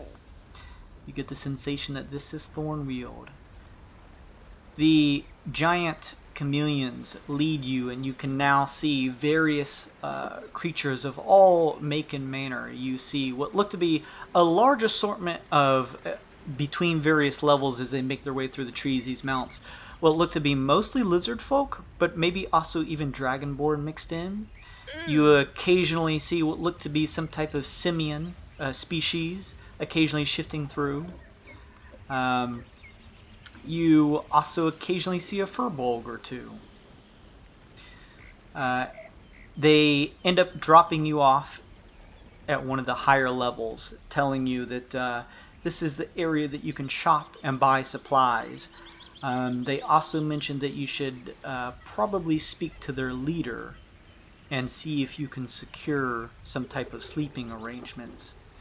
And as we kind of end off this session, you guys, hang on just a second. I'm just going to move this thing closer instead of dragging this thing on the map as a GM. Hang on just a second. You guys find yourselves, if you will look to the bottom left, you are now in the village of Wyld. Ooh. Ooh. Look at this. And that is where we will end this session. Very GG. nice. Rinkaz, I'm so glad you're no longer suffering from jungle madness. I mean, that was good, though. The wreck got everything. Everything. Oh, man. Well, I hope you guys had fun. Yes. Good. Fucking kick the predator's ass. Fuck that guy. Oh my god. Yeah, we fucked him up. Herb stomped him with can't move, can't With not teamwork. It was like the JoJo scene where they're just beating up the one guy. Just I was thinking like a Home Alone, just outdoors.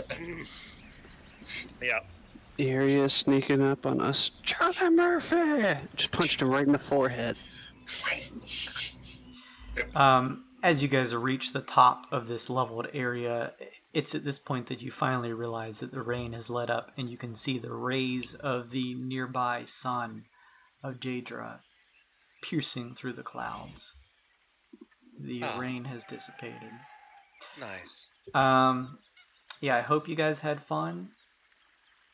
Mm-hmm. It may be a little spoilery, but if you wanted to look over it, I would be willing to share the shops and merchant list for this place to you now, if you wanted. Or we could save it for next session. It's up to you. Now, why would you say that? I'll take a look at it. I want to look at it. we should shop between sessions. I'm sure it's not fun to watch. Right. It's something you guys can consider. We kind of do shopping pretty condensed, where you guys can just buy stuff, and it's fun to let the viewers know. So, if you guys will scroll down to the bottom of this here, you'll notice underneath the Pioneer Quagga is the village of Thornwheel. There is adventuring gear, flower and seeds, potions, poison and herbs, food and animal parts, books and maps, leatherworking, specialty shops. There's the jungle weapons and armor. And the services here are Ginden's Treetop Mounts and the Helper's Hand Guild. Oh, good. We're gonna run into fucking Guy Fieri again. Yeah. Well, you can't, because he's on your ship right now. So. Oh, that's true. You're That's safe. true. There's only one Dribble D, man. I'm clicking on the jungle weapons and armor. It's not, nothing's popping up. Is it not linking over correctly? Yeah. Oh, here. That's because I need to show it to you. There you are. Glamored stud? Okay, I need the glamored studded leather. I don't have 5,000. Fuck. Okay, we have to make money.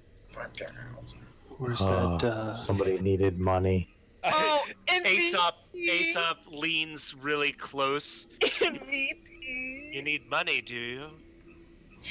Like a loan, for I example? look at Aesop and then I scoot in closer to me. Oh my god, what a fucking hypocrite. Infinity, you shouldn't let these women walk all over you. Oh, man. Thank you guys for playing. I hope you had fun. You guys were at the Putty Mafe was at a severe disadvantage in the geyser field. So you guys did good setting up there. Yeah, you completely fucked him up. You guys also came up with some really inventive ways to outline his form, which is very good too. So you guys did great. If I was awarding inspiration instead of just handing it out, you definitely would have won some of you guys. So good job. Thank you everybody who stopped in to watch. As usual, our VIP. Thank you, Looney. It's always cool to have you here and check us out. Thank you, Alfred. Thank you, Electrical Longboard. Thanks, of course, Husband and Wife Stream. Go check them out. That's Slim's channel with his wife. They do really cool stuff. Play all types of games and actually do some cool craft stuff. Thank you, Lurks. Thank you, T-Bird. Thank you, VNK, Virgo Pros, and Windsock. That sounds robot-y, but who knows? I'm sure 90% of these are robots. Thank you guys for all joining and watching. If you missed any of this stuff or want to watch more, it's all on our VOD on Twitch or over on our YouTube page. And hey, as you're watching, you're building up loyalty points that you can use by these people here. Cool stuff like inspiration, or buy cool characters at the bottom of the screen where you can jump and grab that rift and get extra points. Following our channel gets you a bundle of points, as well as subscribing. So it literally takes one button click to follow. Hit it. Do it. Join the Weird and Wild fan club, or whatever you want to call it. Thank you very much. I appreciate you guys.